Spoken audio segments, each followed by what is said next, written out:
안녕하세요. 사랑과 은혜입니다. 오늘은 신라의 선덕여왕과 평민 지귀에 관한 이야기를 전해드립니다. 신라에는 3명의 여왕이 있었습니다.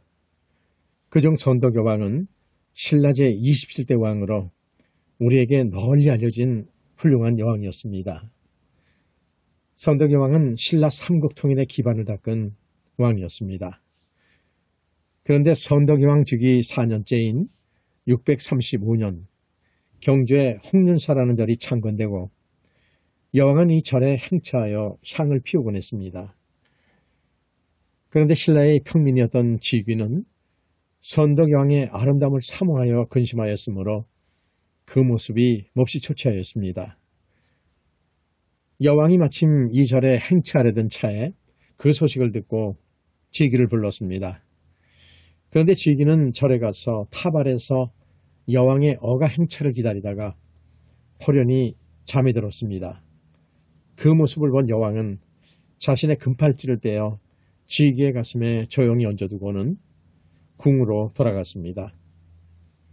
얼마 뒤 잠에서 깨어난 지귀는 심하게 번민하다가 이윽고 마음의 불이 일어나자 그 탑을 돌다가 곧 불귀신으로 변하고 말았습니다. 이 슬프고 기막힌 사랑의 이야기가 곧 지귀 설화가 되어 오랜 시간과 공간을 넘어서 사람들의 마음에 흥미를 자아내게 하고 있습니다. 오늘 낭독해드릴 책은 지귀 선덕여왕을 꿈꾸다 라는 제목의 책으로 강수긴 씨가 지었고 푸른 책들 출판사에서 나왔습니다. 그러면 책의 내용을 낭독합니다. 지귀 선덕여왕을 꿈꾸다. 영묘사에서 선덕여왕 4년 서기 635년 1. 영묘사 낙성식 날 여왕은 조정대신들을 거느리고 영묘사로 향했다. 꽃나무마다 한껏 부푼 꽃망울이 탁탁 터지는 화사한 봄날이었다. 바람은 잔잔했고 온 누리에 햇살이 가득했다. 여왕의 행렬이 도착했을 때 영묘사는 낙성식을 보러 온 많은 백성들로 발디딜 틈이 없었다. 여왕은 대신들과 함께 금당에서 거행된 법회에 참석한 다음 마당으로 나왔다. 널찍한 금당 마당에 목탑이 서 있었다. 탑을 돌며 소원과 복을 비는 것은 신라의 풍습이었다. 대신들과 백성들이 지켜보는 가운데 여왕이 맨 먼저 탑돌이를 할 참이었다. 신라 장인들이 공들여 깎고 다듬은 나무로 세운 탑이 하늘을 우러르며 기도하는 듯한 자태로 금당마당에 서 있었다. 꼬박 2년 동안 정성을 다해 지은 절과 탑이었다. 영묘사는 조상들의 혼령을 모시고 호국 영령들을 기리기 위해 지은 절이었다. 예전부터 신라는 이웃나라 백제와 고구려의 침공을 자주 받았고 그때마다 많은 장수와 병사들이 나라를 지키다가 목숨을 잃었다. 그런 만큼 영묘사 건립은 여왕에게나 신라 백성에게나 각별한 일이었다. 여왕이 탑으로 다가갔다. 영묘사 스님들과 여왕을 수행하고 온 대신들이 둥그렇게 탑을 둘러싸고 그 뒤로 백성들이 겹겹이 서 있었다. 모두 숨을 죽이고 여왕의 탑돌이를 지켜보고 있었다. 여왕이 천천히 탑을 돌기 시작했다. 먼저 신라를 위해 몸바친 수많은 넋들의 명복을 빌었다. 이어 마음속 간절한 소원을 빌었다. 신라를 세우고 지켜오신 조상 어른들이시여, 아버지 진평대왕, 어머니 마야 부인이시여, 신라가 어디 굳건한 나라가 되도록 도와주소서. 이웃 백제와 고구려가 감히 넘볼 수 없는 강한 나라가 되도록 조상들의 형령이시여 신라를 두고 살피소서. 여왕은 천천히 탑을 돌고 또 돌았다. 탑 주위에 둘러선 대신들과 백성들도 마음속으로 여왕과 함께 기원을 올렸다. 여왕의 탑돌이가 끝나자 대신들이 탑돌이를 했다. 대신들을 따라온 식솔들도 함께 탑을 돌았다.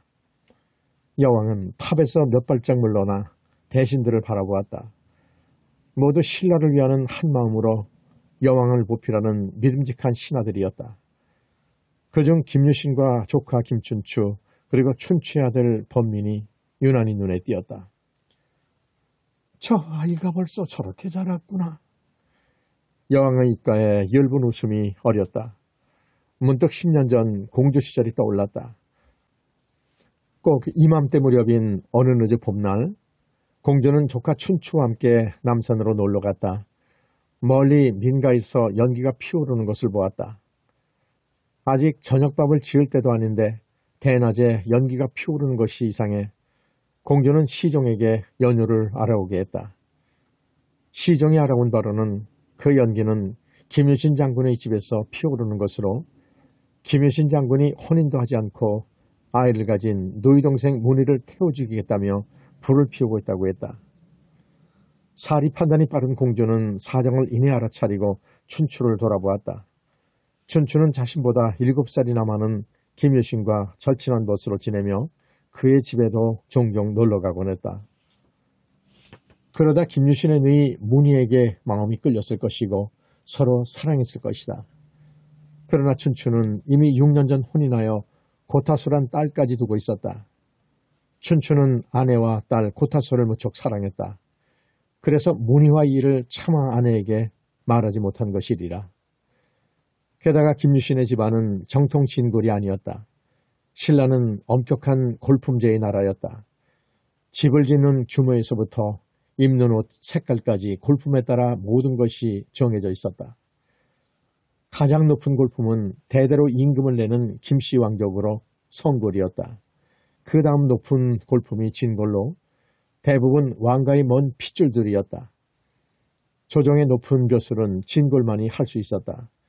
그 다음 육두품은 평민보다 약간 높은 신분으로 중간 정도의 벼슬까지만 할 수 있었고 5두품과 4두품은 평민과 거의 비슷하긴 했지만은 낮은 벼슬을 할 수 있었다. 김유신은 100년 전 신라에 병합된 금관과야 마지막 왕의 후손이었다. 그때 신라로 온 금관과의 왕족들은 진골 대접을 받았지만은 정통 진골에 비하면 허울만 좋을 뿐이었다. 김유신이 뛰어난 장수이면서도 30이 넘도록 크게 두각을 나타내지 못하고 있는 것도 그런 신분상의 약점 때문이었다. 김유신의 누이 또한 마찬가지 신분이니 한때 성골 신분이었던 춘추가 문희와 드러내놓고 혼인하기에는 이래저래 걸리는 것이 많았다. 그래서 김유신은 궁리하다가 일부러 공주가 행차한 날에 연기를 피워 올렸던 것이다. 과연 김유신다운 방책이로구나. 그 무렵 덕만공주가 다음 왕위를 잇는다는 것은 거의 움직일 수 없는 사실이 되어 있었다. 아버지인 진평왕이 아들을 두지 못해 성골 왕위 계승자는 공주들 뿐이었고 덕만은 맏딸이었다. 덕만공주는 이 다음에 임금이 되었을 때 자신을 충실하게 보필할 믿음직한 신하가 필요했다. 믿음직하기만 해서는 안 되었다. 남다른 능력도 있어야 했다. 김유신은 바로 그런 신하였다. 골품보다 능력이 우선이라고 생각하는 공주에게 김유신은 분명 탐나는 인재였다. 김유신의 누이가 춘추와 혼인을 하면 김유신과 김춘추 두 사람은 한층 가까워져 장차 서로에게 큰 힘이 되어줄 터였다. 그 힘은 신라에도 공주에게도 꼭 필요한 것이었다. 공주는 춘추에게 김유신의 누이와 혼인시켜주겠다고 말하고는 어디 가서 문희를 구하라고 일렀다. 그로부터 2달 뒤 춘추는 문희를 2번째 아내로 맞았다. 그리고 문희가 맏아들 범민을 낳고 나서 얼마 지나지 않아 춘추의 첫 번째 아내가 병으로 세상을 떠났고 문희는 정실부인이 되었다. 그때 춘추와 문희를 혼인시키기 정말 잘했어. 김춘추는 여왕의 여동생인 천명공주의 아들이었다. 천명의 남편은 폐위된 진지왕의 아들 용춘이었다. 진지왕은 신라의 24대 임금인 진흥왕의 둘째 아들이었다. 태자인 동륜이 일찍 세상을 떠나자 태자의 아들 백정이 나아가 어리다는 이유로 조정의 실력자인 거칠부가 동륜의 아우 사륜을 왕으로 옹립했다. 그가 바로 진지왕이었다. 그러나 진지왕은 여색을 지나치게 밝힌 데다가 나라를 제대로 다스리지 못했다. 보다 못한 진지왕의 어머니 사도 태우가 조정 대신들의 뜻을 받아들여 진지왕을 폐위시키고 충분히 왕위를 이어받을 수 있는 청년으로 자라있는 백정을 임금의 자리에 올렸다. 바로 여왕의 아버지인 진평왕이었다. 임금의 자리에서 쫓겨난 진지왕은 그로부터 1년 뒤에 세상을 떠났고 아들 용춘과 손자 춘추는 가장 높은 신분인 성골에서 진골로 신분이 한 단계 낮아졌다. 그리고 궁궐 밖으로 나가 사가에서 살게 되었다. 비록 진지왕이 폐위되었다고는 하나 용춘과 춘추는 왕족인지라 궁궐에 자주 들어왔고 벼슬도 얻었다. 그러나 김유신처럼 용춘과 춘추도 허울만 좋을 뿐 자신들의 뜻을 제대로 펼치지 못하고 있었다. 조정 대신들은 자신들이 폐위시킨 진지왕의 아들과 손자가 조정의 실력자가 되는 것을 원치 않았고 그래서 두 사람에 대한 견제가 심했다. 공주가 춘추와 문의를 혼인시킨 것은 같은 처지인 춘추와 김유신에게 힘을 실어주기 위해서였다. 공주는 젊은 춘추가 유신 못지않은 인재라는 것을 이미 알고 있었다. 나라를 잘 다스리려면 무엇보다 인재를 제대로 등용해야 한다. 내가 왕이 되면 어떤 조건이나 편견도 없이 인재를 등용했을 것이다. 춘추가 문희와 혼인한 지 6년 뒤에 진평왕이 세상을 떠났고 맏딸 덕만공주가 새 임금이 되었다. 신라의 새 여왕은 공주 시절 이미 결심했던 대로 김유신과 조카 김춘추에게 차근차근 중요한 일들을 맡겼다. 진평왕이 나라를 다스렸던 54년 동안 조정의 중심이었던 구대신들의 의견을 존중하면서도 춘추와 유신에게 맡길 일이 있으면 과감히 일을 맡겼다. 또 성과가 있으면 품계를 올려주었다. 덕분에 춘추와 유신은 구대신들의 견제 속에서도 나름대로 탄탄하게 자신들의 자리를 굳혀가고 있었다. 탑돌이를 하는 대신들을 바라보던 여왕의 눈에 문득 범민 또래의 한 아이가 띄었다. 조정 대신 대하찬 염종의 아들이었다. 나이가 범민과 같은 10살이라고 들었다. 범민 못지않게 총명해 보이면서도 사려 깊어 보이는 모습에 여왕은 마음이 끌렸다. 젊었을 때도 남다른 지혜로 주위 사람들을 놀라게 했던 여왕이었다. 나이가 든 지금 사람을 한눈에 꿰뚫어 보는 여왕이 해야 하는 다리 차고 기우는 자연의 이치만큼이나 정확했다. 저 아이가 장차 범민과 더불어 우리 신라의 대들보가 되겠구나. 이 다음에 서로 둘도 없는 벗이 되었으면 좋으련만. 문득 여왕의 낯빛이 흐려졌다. 어쩐지 그 아이가 가야 할 길이 범민과 다를 것 같은 예감이 스쳤기 때문이다. 하긴 춘추와 염정이 서로 뜻이 다르니. 염정과 비담은 더불어 대대로 조정에서 일한 구세력의 중심에 서 있는 대신이었다. 춘추와 사이가 좋을 리 없었다. 그래도 또 모르는 일이지. 저 아이들이 어른이 되면 그때 진정으로 마음을 나누는 벗이 될 수 있을지도. 대신들이 탑소리를 끝내고 여왕 곁으로 다가왔다. 영묘사 주지가 여왕에게 말했다. 폐하, 안으로 드셔서 잠시 쉬시지요. 다과상을 준비했습니다. 여왕이 고개를 끄덕였다. 대신들을 거느리고 행차하는 여왕에게 백성들이 머리 숙여 절을 했다.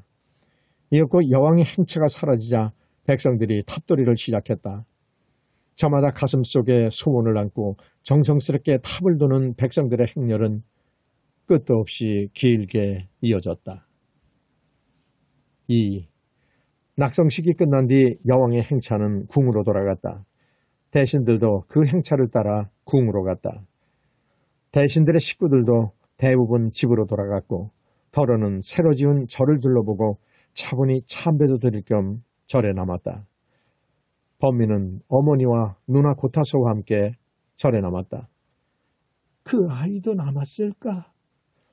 아까 범민은 대신들에게 인사하면서 대신들을 따라온 식구들과도 인사를 나누었다. 그 중에서 염정공의 아들인 가진이 마음에 남았다. 같은 또래서만은 아니었다. 나이보다 의젓해 보이는 가진에게는 묘하게 사람의 마음을 끄는 무언가가 있었다.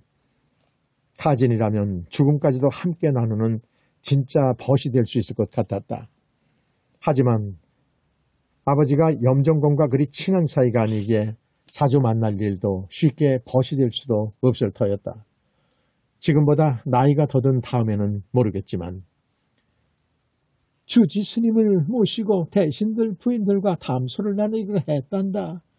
너희들은 저를 둘러보렴. 네, 어머니, 우리 걱정은 마시고 즐겁게 담소를 나누셔요.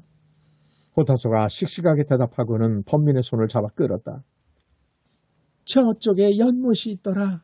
가서 물고기 구경하자. 범민은 누나가 이끄는 대로 전연못인 옥문지로 갔다. 연못가는 사람들로 붐비지 않아 좋았다. 범민아, 탑을 돌면서 뭘 빌었어? 연못에서 노는 물고기들을 들여다보며 고타소가 물었다. 내가 뭘 빌었는지 누나가 한번 알아맞혀봐. 난 3가지를 빌었거든. 3가지 다 맞히면 앞으로 사흘 동안 누나가 시키는 대로 일 다 해줄게. 범민이 선심 쓰듯 말하자 고타소가 까르르 웃음을 터뜨렸다. 범민은 집안 형제들 중에서 고타소와 사이가 가장 좋았다. 나이가 5살이나 많고 어머니도 다른데도 범민은 아우들보다 누나 고타소와 더 친했다. 고타소에게는 무슨 이야기든 다 터놓고 말할 수 있어 좋았다.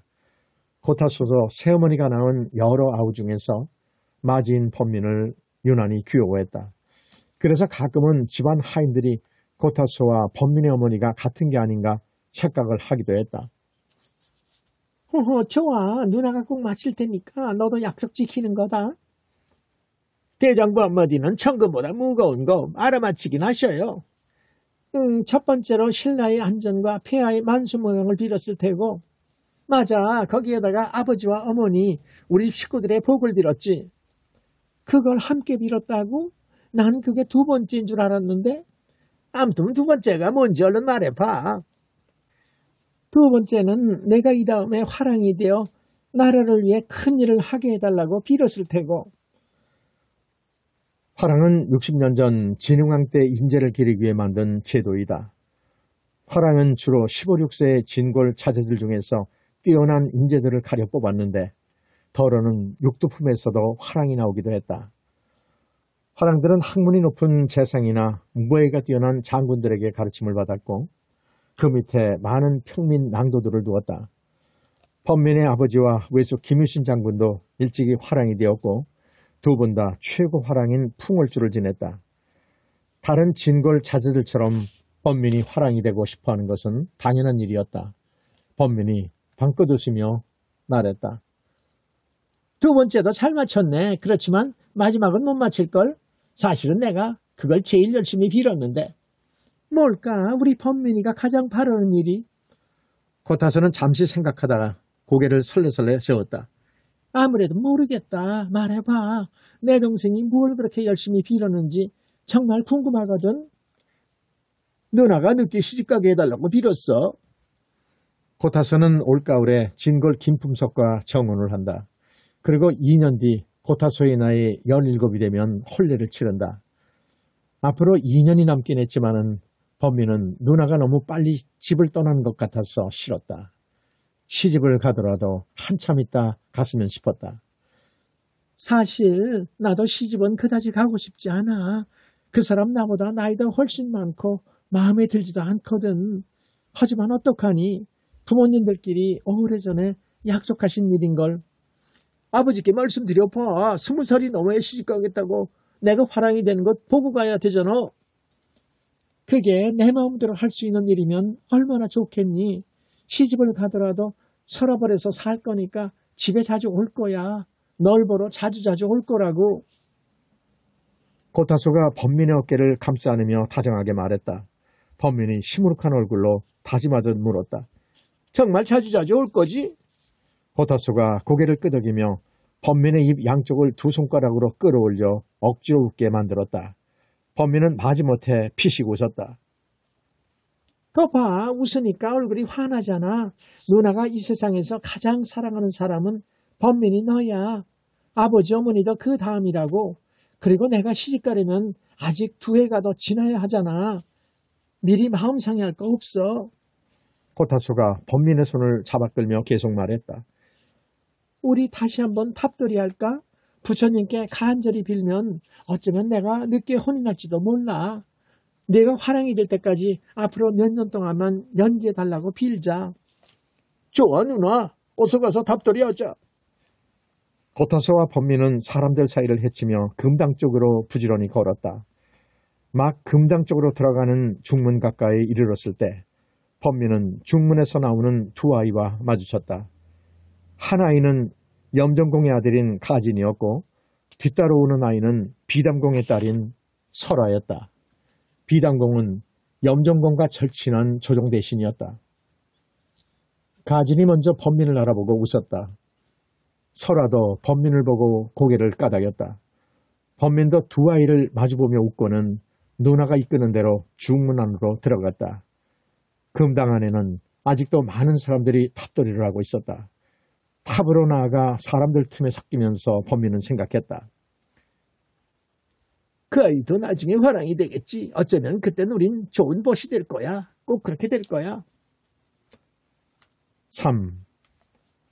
지기는 혼자 절 경내를 이리저리 돌아다녔다. 같이 왔던 마을 사람들은 거의 다 집으로 돌아갔지만은 어머니는 남아 법당에서 아버지의 명복을 빌고 있었다.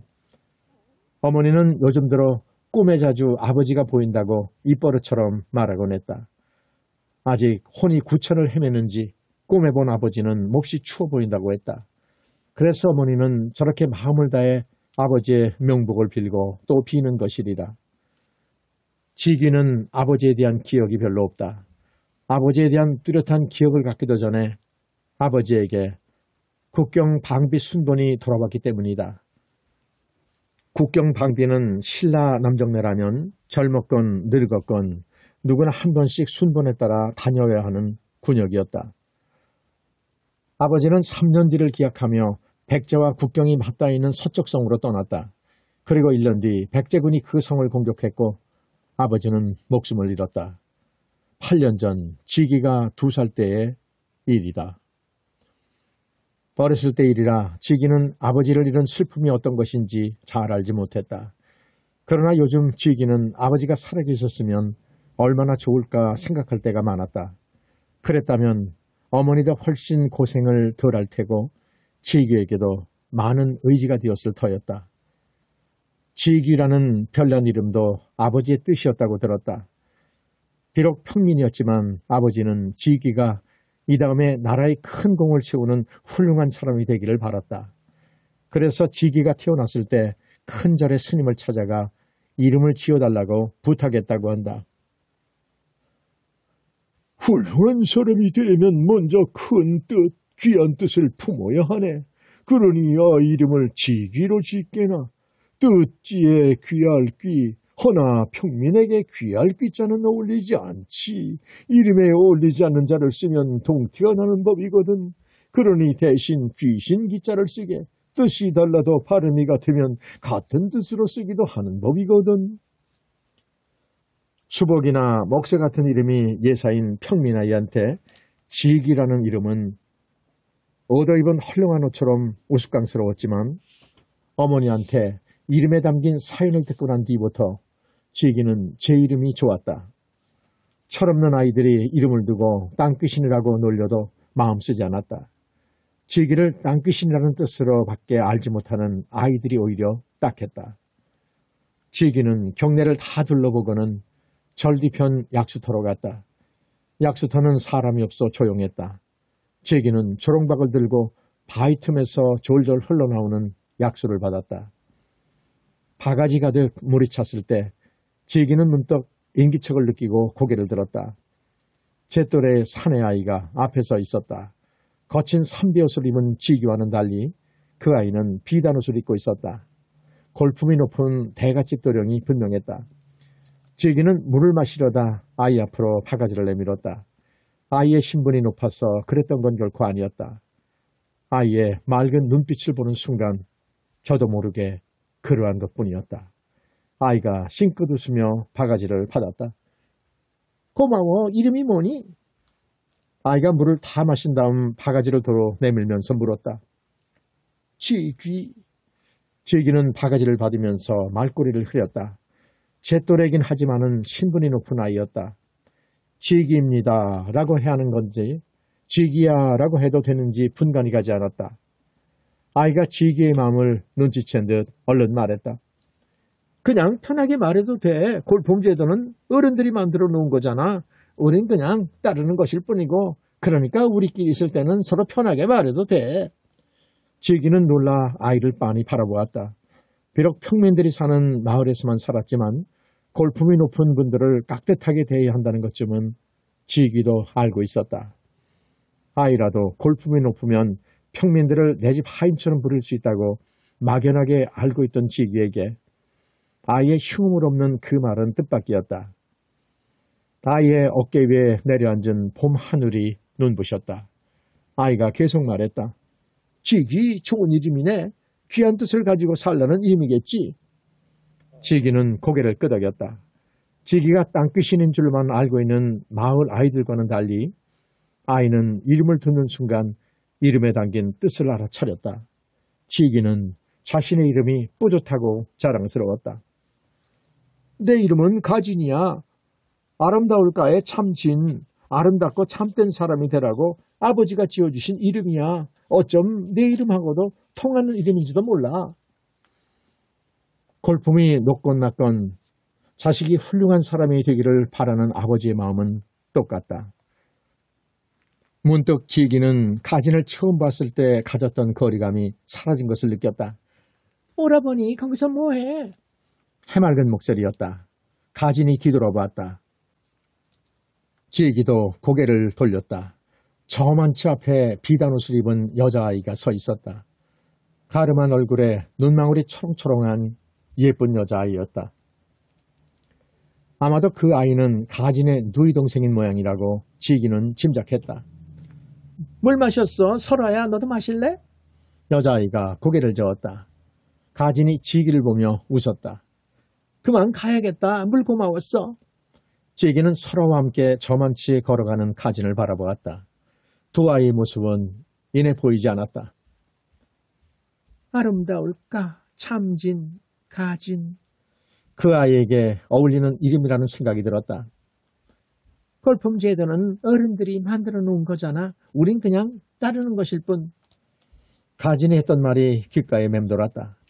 지기는 마을 아이들은 물론이고 어른들한테서도 그런 말은 들어본 적이 없었다. 가진의 말은 그만큼 신선했고 또 충격이었다.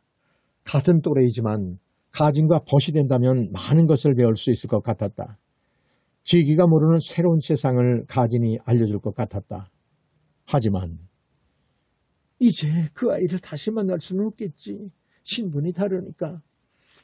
그런 생각이 들자 이상하게 가슴 한쪽이 쓰렸다. 갑자기 마음이 답답했다. 지기는 고개를 떨구었다.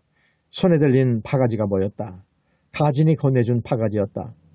그제야 목이 마르다는 생각이 들었다. 지기는 바가지에 물을 받아 마셨다. 답답하던 마음이 다소 가시는 듯 했다. 어머니가 참배를 마치고 날 찾고 계실지도 몰라. 지기는 바가지를 내려놓고 약수터를 떠났다. 봄날에 따사로운 햇살이 약수터를 비추고 있었다. 아, 대여성, 선덕여왕 11년 서기 642년 1. 지기는 마국간을 나왔다. 말들을 살펴보고 마국간을 깨끗이 청소하는 것은 활리역 역절인 지기가 맡은 일 중에 하나였다. 활리역은 나라한 여러 역 중에서 서라불에 가장 가까이 있는 큰 역이었다. 나라한 소식이 이곳을 통해 조정에 보고되고 또 임금의 명이 이곳을 통해 지방으로 전해지곤 했다. 지방으로 나가는 관리나 당나라로 가는 사신 일행도 반드시 이곳을 거쳐갔다. 지기는 2달 전 김유신 장군의 추천으로 활역 역절이 되었다. 역에서 잡다한 심부름을 하는 역절이지만 역절이 되는 것도 쉬운 일은 아니었다. 그런 점에서 지기는 운이 좋은 편이었다. 지기는 15살이 되던 해 정월에 군역을 살라는 나라의 명을 받았다. 아버지가 백제군과 싸우다 전사에 홀어머니를 모시고 있는지라 다행히 지기는 지방까지 군역을 살러 가진 않고 서라부를 지키는 대당에 들어가게 되었다. 물론 대당에서도 병사훈련은 고되었지만 지방의 군욕을 살려가는 것에 비하면 아무것도 아니었다. 대당은 서랍을 외곽에 있는지라 집에도 이따금 들를 수 있었다. 뿐만 아니라 바쁜 농사철에도 농사일을 도우라고 아예 얼마 동안 집에 보내주었다.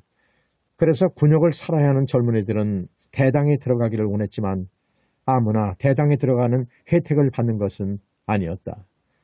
어쨌거나 대당에 들어간 지기는 백제군과 용감히 싸우다 전사한 아버지를 생각하면서 열심히 병사 훈련을 받았다. 지기라는 남다른 힘을 지어준 아버지의 뜻에 어긋나지 않게 나라의 보탬이 되는 사람이 되고 싶었던 것이다. 병사 훈련에 열심인데다 힘든 일에도 몸을 사리지 않는 지기가 대당의 지휘관인 김유신 장군의 눈에 띈 것은 어쩜 당연한 일인지도 모른다.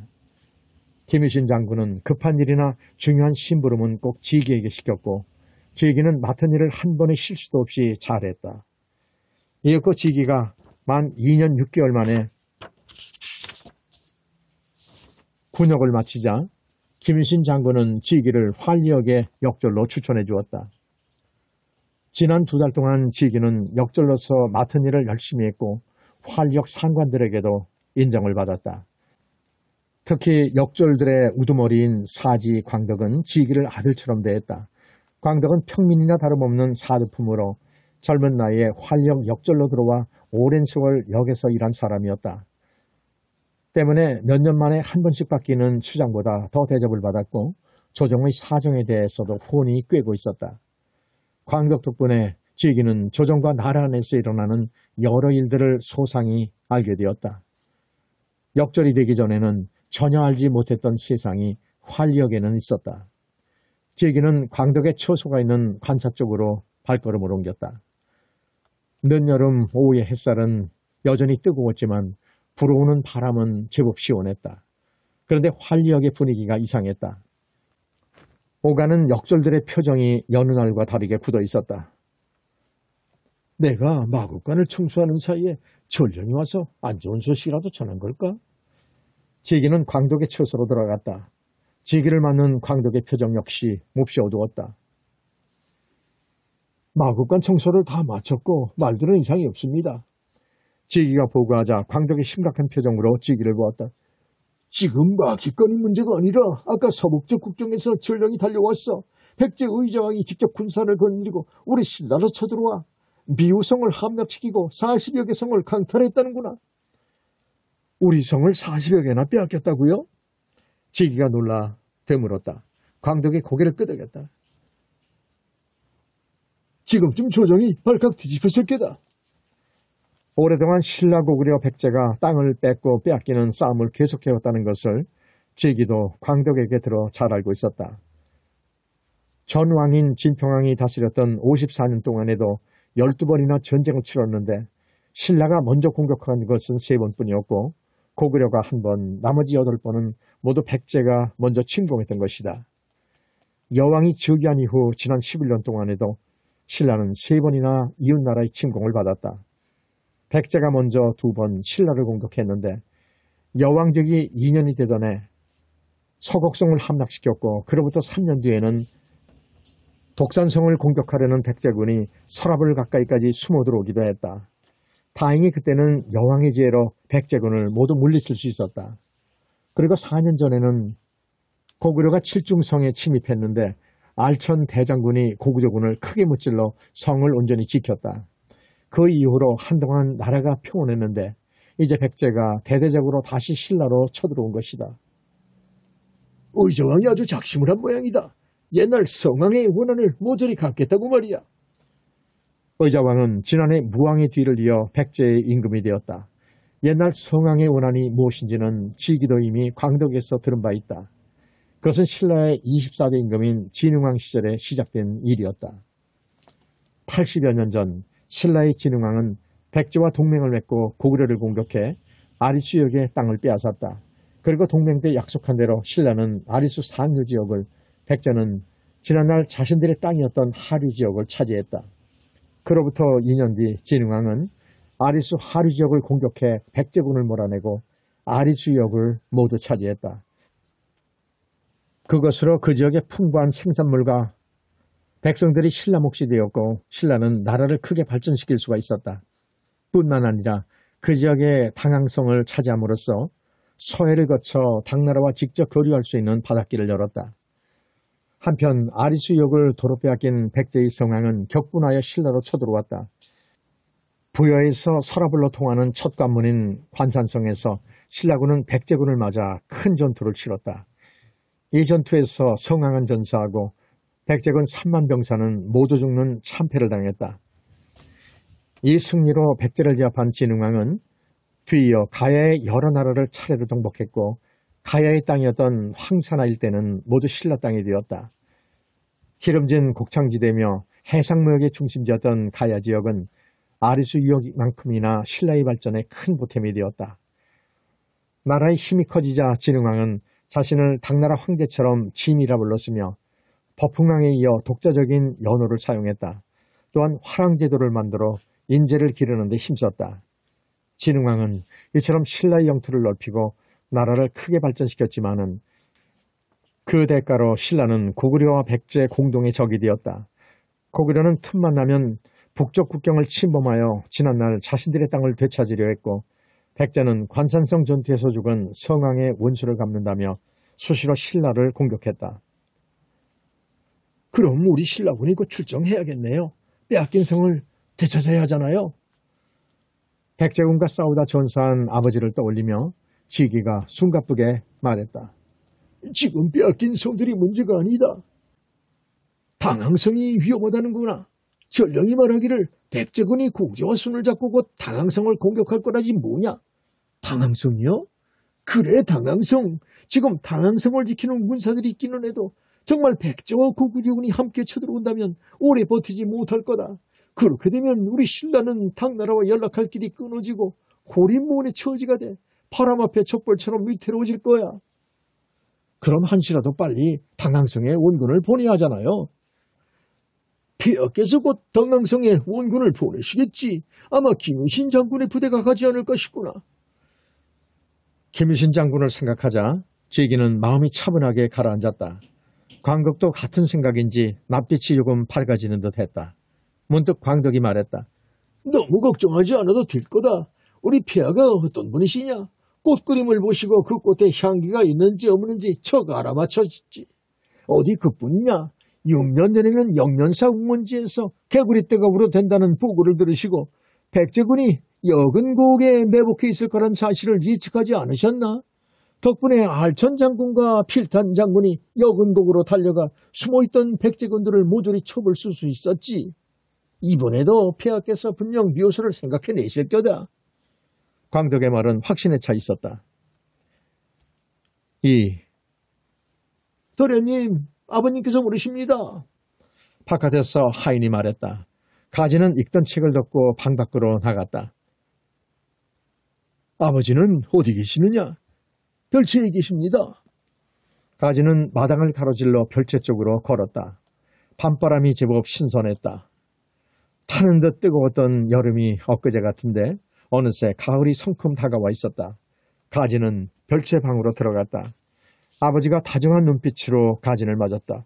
걔 안거라. 너하고 이야기를 나눈 지가 정말 오래된 것 같아서 불렀다. 가진은 아버지와 마주 앉았다. 수련을 다녀온 뒤로 처음이었다.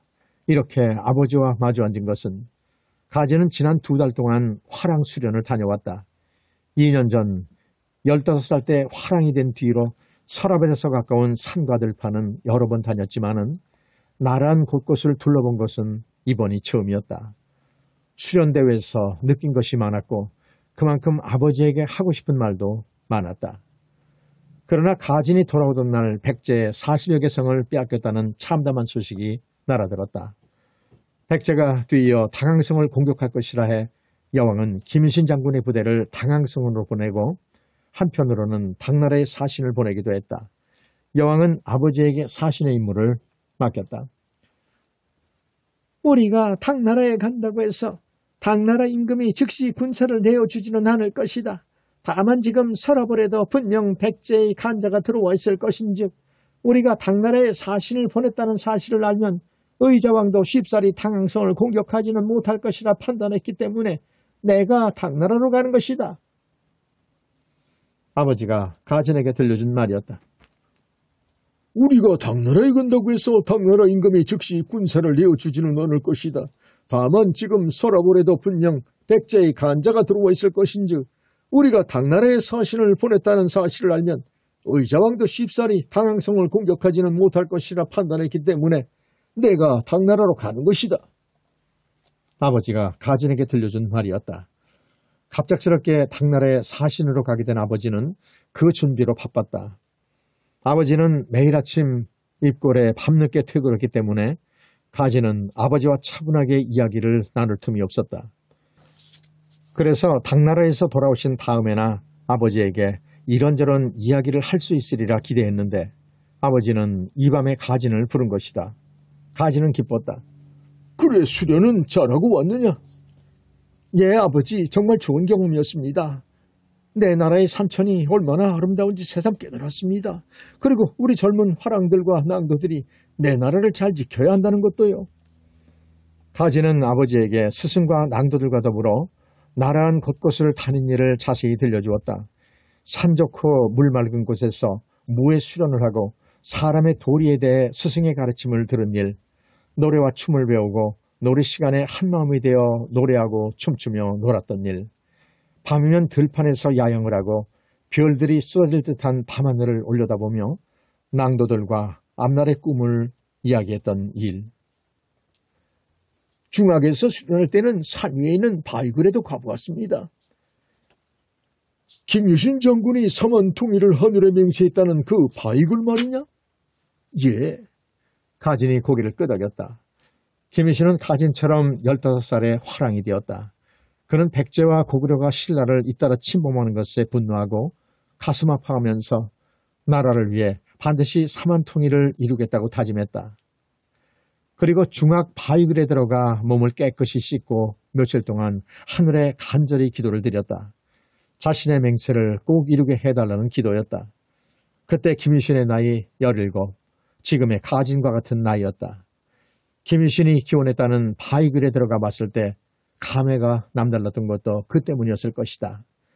바위굴은 30여 년 전 그 모습 그대로 있었다. 한 사람이 겨우 들어갈 수 있는 좁은 굴이었으나 어딘가 엄숙하고 장엄한 분위기가 감돌았다. 김유신의 마음이 30여 년의 세월을 뛰어넘어 가진에게 그대로 전해졌다.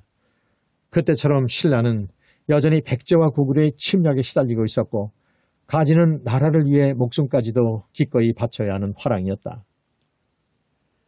김유신 장군이 그 맹세를 아직 이루지는 못했다만 그건 우리 신라 사람이면 누구라도 언젠가는 반드시 이루어야 할 맹세이다. 계속되는 전쟁을 끝내고 평화를 이룩하려면 삼한을 하나로 통일하는 것 말고는 방법이 없다. 그건 백제나 고구려도 마찬가지겠지. 허나 고구려나 백제가 삼한을 통일한다면 그것은 곧 우리 신라의 멸망을 뜻하는 것이기에 그 통일을 기필코 우리가 이루어야 한다는 것이다. 허나 아직은 우리에게 그럴 만한 힘이 없으니. 아버지는 침통한 표정으로 말꼬리를 흐렸다. 가진은 아버지의 답답한 심정을 이해했다. 나라의 성을 40여 개나 빼앗겼는데도 지금 신라가 할 수 있는 일은 당나라의 도움을 청하러 사신을 보내는 것뿐이다.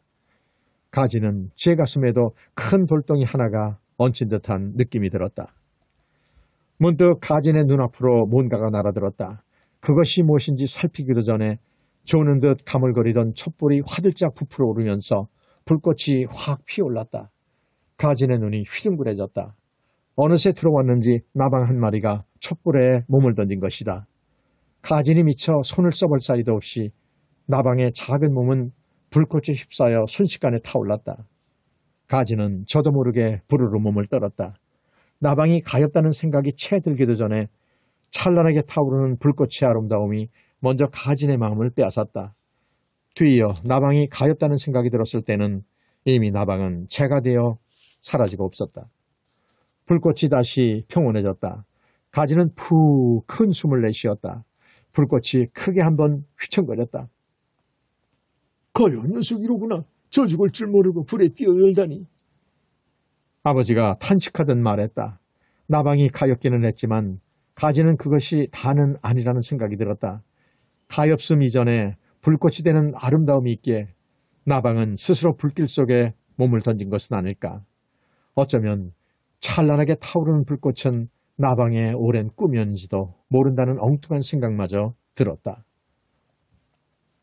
부디 백제왕이 당항성을 치겠다는 생각을 버텨야 할 텐데. 아버지가 혼잣말처럼 말했다. 당항성이 신라에 얼마나 중요한지는 가진도 잘 알고 있었다. 아버지도 일단 당항성으로 가서 거기서 배를 타고 당나라로 간다. 가진도 언젠가는 당나라로 유학을 가고 싶었다. 큰 나라에서 많은 것을 배우고 돌아와 나라에 꼭 필요한 사람이 되고 싶었다. 소자도 아버지를 모시고 가고 싶습니다. 아버지가 사신으로 당나라에 간다는 말을 들은 순간부터 마음속에 담아두었던 생각이었다. 아버지가 고개를 끄덕였다. 그래, 당나라가 언젠가 한 번은 가봐야 할 곳이지. 만약 다음번에 또 사신으로 가게 된다면 그때는 폐하의 윤호를 얻어 너도 데려가러 가마. 나라의 환란에 무거웠던 가진의 마음이 순간 밝아졌다. 넓은 세상을 돌아볼 생각을 하니 가슴이 설렜다. 그때가 언젠가 될지는 모르지만은 그냥 아버지를 따라가는 것이 아니라 아버지께 도움이 되어드리고 싶었다. 당나라 사람들에게 신라 화랑의 의연한 기계도 보여주고 싶었다. 그러려면 더 열심히 공부하고 무예를 연마해야 할 것이다. 세상살이의 이치도 제대로 꿰뚫어 볼 줄 아는 사려 깊은 사람이 되어야 할 것이다. 촛불도 가진의 설레는 마음을 안다는 듯 춤추듯 너울거렸다. 3. 찬연한 가을빛이 서라벌을 흠뻑 물들일 즈음 또다시 엄청난 소식을 가지고 전령이 활력에 들이닥쳤다. 백제 장군 윤충이 15,000이나 되는 병사를 거느리고 대야성을 공격한다는 것이었다. 백제군의 40여 성을 빼앗긴 지 한 달이 채 안 된 때였다. 전령은 이내 궁궐로 달려갔다. 소식이 전해지면 조정은 충격에 휩싸일 터였다. 지기는 일이 손에 잡히지 않아 광덕에게 달려갔다. 왜 대야성이에요? 지난번 전령이 분명 당항성이라고 했잖아요. 아무도 백제군이 헛소문을 퍼뜨린 모양이다. 백제는 처음부터 대야성을 노린 것인지도 몰라. 그럼 지금이라도 당장 원군을 보내야 하잖아요. 대야성을 빼앗기면 안 되잖아요. 대야성은 신라의 아주 중요한 큰 성이다. 대야성이 함락되면 물자가 풍부한 옛 가야 지역 땅을 잃게 될 뿐 아니라 도성 서라벌까지 위험해진다.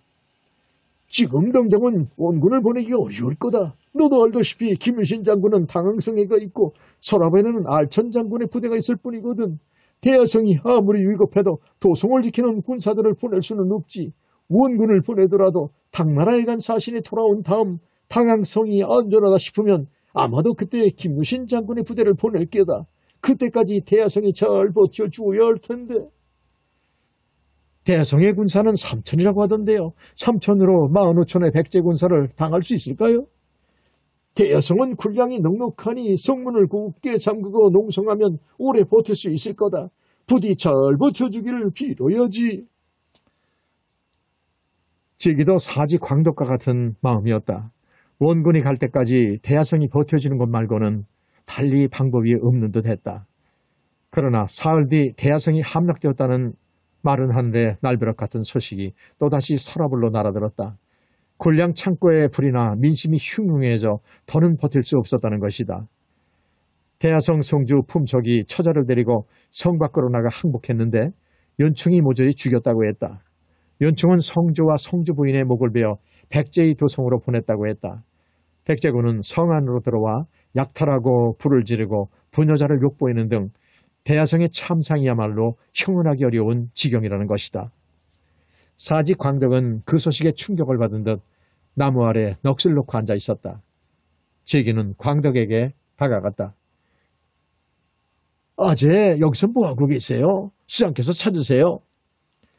광덕은 둘만 있을 때는 아재라고 부르라고 했다. 제기도 광덕이 당수가지 같아서 그렇게 부르는 것이 편했다. 광덕이 지기를 쳐다보면서 옆에 앉으라고 했다. 수장께서 찾으신다니까요. 조금 있다가도 돼. 내 기분이 아주 말이 아니다. 대야성이 무너졌으니 우리 폐하께서 얼마나 상심하시겠니. 더구나 대야성 송주는 이찬 춘추공의 사이잖냐. 대신들이 반대하는데도 이찬공한테 힘을 실어주시려고 사이 품석을 대하성 성주로 임명하셨거든. 대하성이 존엄한 요새인데 그걸 못 지키고 덜컥 항복을 했으니 폐하의 심정이 어떠하시겠냐? 제기는 나무 아래 앉으면서 광덕을 뻔히 바라다 보았다. 여왕에 대한 광덕의 충성심은 이미 아는 바이지만은 문득 유별나다는 생각이 들었던 것이다. 뭘 그렇게 봐? 넌 나라 걱정도 되지 않니? 신라의 선이라면 당연히 나라 걱정을 해야죠. 그렇지만 아재는 좀... 그래, 내가 좀 쥐걸러 보이기는 할 거다. 근데 너 누군가를 사모해 본 적은 있니? 뜬금없는 질문이어서 지기는 잠자코 광덕을 바라보기만 했다. 뽀아니 사모는커녕 누굴 좋아해 본 적도 없는 모양이구나. 난 그런데 관심도 없어요. 난 귀한 뜻을 가지고 나라의 큰일을 하는 대장부가 되고 싶을 뿐이라고요. 혹시 너 어디 모자란 거 아니냐? 그 나이가 되도록 처자한테도 관심도 없다니. 광덕이 지기를 아래 위로 훑어보며 물었다. 지기가 황급히 손사래를 쳤다. 왜 이래요? 아재 난 정상이라고요. 정상. 광덕이 껄껄 웃었다. 녀석 순진하긴. 근데 아재는 누굴 사모해 보셨어요? 사모해 본 게 아니라 지금도 사모하고 있지. 처자식이 다 있어도 내 마음은 그분을 처음 뵀을 때 그 마음 그대로야. 그분이라면 혹시... 지기가 어림짐작으로 묻자 광덕이 고개를 끄덕였다. 네가 아들 같고 조카 같아서 털어놓는 건데 말이다. 내 나이 20몇 살 때 폐하께서, 아니 그때는 공주마마셨지. 공주마마께서 이 활력에 납신 적이 있었어. 그때 처음으로 가까이서 공주마마를 뵐 수 있었지. 공주마마는 30을 훌쩍 넘으신 나이였는데도 16 소녀처럼 앳되고 아름다우셨지. 그리고 또 얼마나 기품이 있으셨던지. 그때부터 내 마음속엔 오직 우리 폐하뿐이었단다. 혼인을 하고 자식들이 있어도 집에 있는 것보다는 여기서 일하는 게 더 좋거든. 여기 있으면 조정 소식이랑 우리 폐하 소식을 들을 수 있지 않냐? 광덕은 잠시 먼 하늘을 쳐다보더니 벌떡 일어섰다. 지기도 따라 일어섰다. 지금 내가 한 얘기는 우리 둘만 아는 비밀이다. 지기는 고개를 끄덕였다. 이제 그만 수장한테 가봐야겠다. 나보다 나이는 아래지만은 그래도 상관인데 상관을 너무 오래 기다리게 해서는 안 되지. 지기는 나무 아래 선 채 멀어져가는 광덕의 뒷모습을 지켜보았다. 사모한다는 건 대체 어떤 마음일까? 어떤 마음이기에 30년도 넘게 그 마음이 변하지 않는 걸까? 언뜻 지기의 마음에 그런 생각이 스쳐갔다. 4. 집안이 휴희했다. 어머니와 동생들은 안채에서 꼼짝도 하지 않고 하인들도 아무 소리 내지 않고 살금살금 집안을 오갔다. 드나드는 사람이 많아 늘 부산했던 집안이 사람이 살지 않는 폐가처럼 얼씬연스럽기만 했다. 아버지는 아까부터 기둥에 기대어 꼼짝도 않고 서 있었다. 누가 지나가도 알아차리지 못했고 범민이 가까이 가서 지켜보고 있는 것도 모르는 듯 했다. 범민은 아버지의 분노와 슬픔을 이해했다. 범민도 아버지 못지않게 슬프고 힘들었다. 범민이 이 세상 누구보다도 사랑한 누나 고타수가 죽었다. 그것도 적국의 장군 칼에 죽었고 목이 잘려 적국 백제로 보내왔다. 항복한 장수는 죽이지 않는 법이라고 하는데 연총은 자영과 누나의 그리고 어린 조카까지 무참히 죽어버린 것이다. 그것도 모자라 시신도 제대로 수습하지 못하게 만들었다. 저들은 그것으로 백제 성왕의 원수를 갚았다면서 함성을 질렀다고 한다. 자영이 항복하지 않고 차라리 자결했으면 어땠을까? 자영 품석은 자결할 만한 위인도 못 되었다. 그러니 일찌감치 항복을 한 것이 아니겠는가? 품석이 끝까지 싸우다 전사했다면 누나도 그런 지아비를 자랑스러웠을 터이고 그나마 아버지나 범민에게는 손톱만큼이나마 위로가 되었을지도 모른다. 그래서 범민은 한층 누나의 죽음이 안타깝고 원통했다. 만약 누나에게 열렬히 사랑하는 사람이 있어서 그 사람에게 시집을 갔다라면 누나는 22살 꽃다운 나이에 죽지는 않았을지도 모른다. 아니, 죽었다 해도 진정으로 사랑하는 사람과 함께했다면 아무런 여한이 없었으리라. 하지만 불행하게도 누나에게는 사랑하는 사람이 없었다. 사랑하는 사람을 만나기도 전에 혼인을 했다. 누나는 물론 자영을 사랑하지 않았다. 누나의 짝이 되기에 품성은 모자라는 것이 많은 사람이었다. 진골이면서도 화랑이 되지도 못했다. 그래서 누나는 혼인을 한 뒤에 더더욱 범민을 아끼고 자랑스러워했다. 내 자영이 널 반만 닮았어도 정말 좋겠다. 누나는 혼인한 뒤 집에 와서는 가끔 그렇게 말하곤 했다. 아버지도 자영을 썩 마음에 들어 하지는 않았지만은 집안끼리 약속한 일이라 혼인을 시켰다. 그것이 5년 전 일이었다. 혼인을 하고 누나는 내내 자영과 함께 서랍을 해서 살았는데 1년 전 자영이 대야성 성주로 발령이 났다. 대야성으로 가기 싫다고 했던 누나의 모습이 떠올랐다. 누나는 이런 비극을 예상이라도 했던 것일까? 나라에서 맡긴 성도 제대로 지키지 못하고 처자식조차도 지켜주지 못한 못난 성주. 범민은 자영 품석이 한없이 원망스러웠다. 그러나 그보다 더 미운 것은 백제였다. 끊임없이 신라를 괴롭히고 이제는 사랑하는 누나마저 죽였다. 그리고 누나와 자영의 목까지 베어갔다. 살아있는 한, 아니 죽어도 용서할 수 없는 일이었다. 그동안 누나가 보고 싶어도 언젠가는 다시 만나려니 생각하며 그리움을 참았다. 그러나 이제는 아무리 보고 싶어도 사랑하는 누나 고타소를 다시는 볼 수 없다.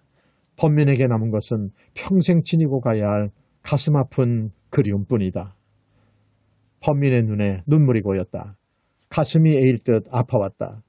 고타소의 소식을 듣고 산으로 달려가 통곡하며 울었는데 아직도 흘릴 눈물이 남아있는 것일까?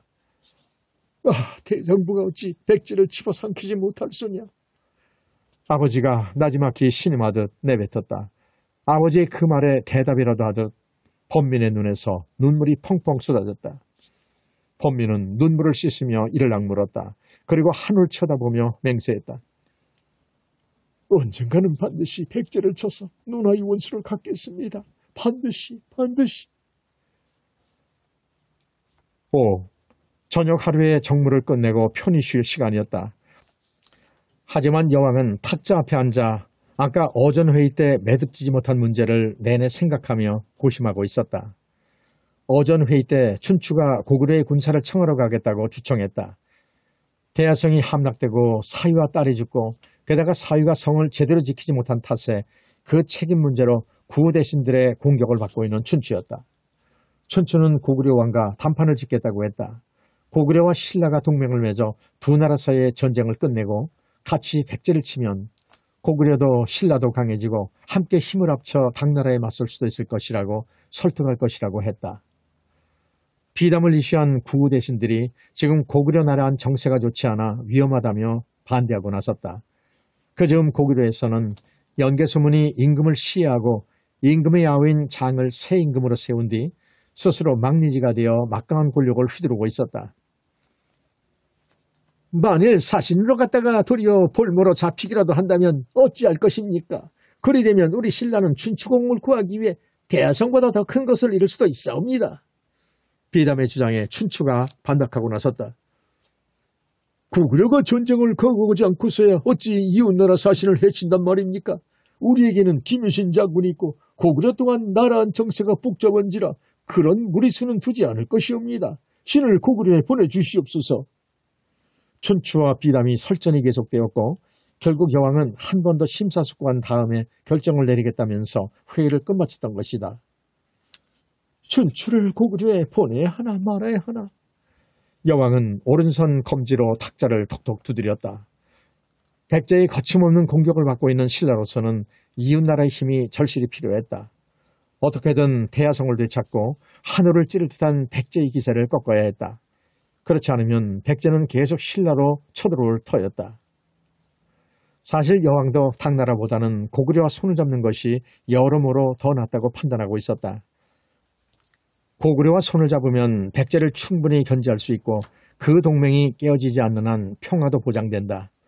그에 비해 당나라는 동맹을 맺기도 어렵고 그만큼 더 많은 것을 내줘야 할 터였다. 무엇보다 큰 나라의 오만이 여왕은 마음에 들지 않았다.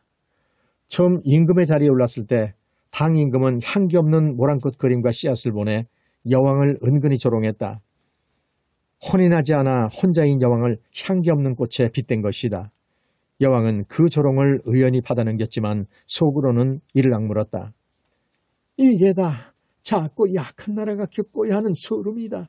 내 반드시 신라를 당에 당당히 맞서는 강한 나라로 만들고야 말 것이다. 그로부터 10년이 지났는데도 신라는 여전히 이웃나라의 침략에 시달리는 약한 나라일 뿐이었다. 여왕은 갑자기 가슴이 답답해져 자리에서 벌떡 일어났다. 여왕은 뜰로 나갔다. 머릿속이 복잡하거나 가슴속이 꽉 막힐 듯 할 때 내전 뜰로 나와 바람을 쐬는 것은 여왕의 버릇이었다. 여왕을 호위하는 시녀들이 그림자처럼 여왕을 따라 나섰다. 어느새 초가을, 밤바람이 차가웠다. 뜰에서 바람을 쐬기에는 제법 추운 날이었다. 젊었을 때는 이 정도 추위쯤은 아랑곳하지 않고 꽤 오랜 시간 뜰을 거닐며 생각에 잠기곤 했는데 이젠 잠시 서 있었을 뿐인데도 한기가 느껴졌다. 나도 이제 늙었구나. 하긴 내 나이가 환갑은 훌쩍 지났으니 임금이 되면서 신라를 위해 꾸었던 꿈을 이루지 못하고 이대로 살다 가는 것은 아닐까. 갑자기 서글프고 불안한 감정이 여왕을 휘감았다. 신라가 나라를 연일해 27번째로 첫 여왕이 나왔다. 진평왕 말년 덕만공주의 왕위 계승이 사실로 굳어지자 이에 불만을 품은 이찬 칠숙과 아천 석품이 역심을 품었다. 다행히 그 영문은 사전에 발각돼 칠숙과 석품은 처형되었지만은 덕만공주가 다음 임금이 되는 일이 순조롭지만은 않았던 것은 사실이었다. 그래서 더더욱 여왕은 어느 대왕보다 강한 임금이 되고 싶었다. 여왕이어서 정치를 잘하지 못했고 여왕이어서 이웃나라가 얕잡아보고 선대왕 시절보다 더 자주 신라를 침범한다는 말은 듣고 싶지 않았다. 반대로 여왕이어서 어머니처럼 백성들을 더욱 사랑했고 나라도 잘 다스렸으며 신라를 이웃나라가 감히 넘볼 수 없는 강한 나라로 만들 수 있다는 말을 듣고 싶었다. 여왕은 밤하늘을 쳐다보았다. 맑게 갠 차가운 밤하늘에 별이 총총했다. 언제 보아도 별빛은 변함없이 맑고 깨끗했다. 여왕은 가만히 숨을 내뱉었다. 그래, 춘추를 고구려에 보내자. 지금으로서는 그것이 최선이니까. 한기가 옷 속으로 파고들었다. 이 한기를 이길 수 있는 젊음이 이제 여왕에겐 없었다.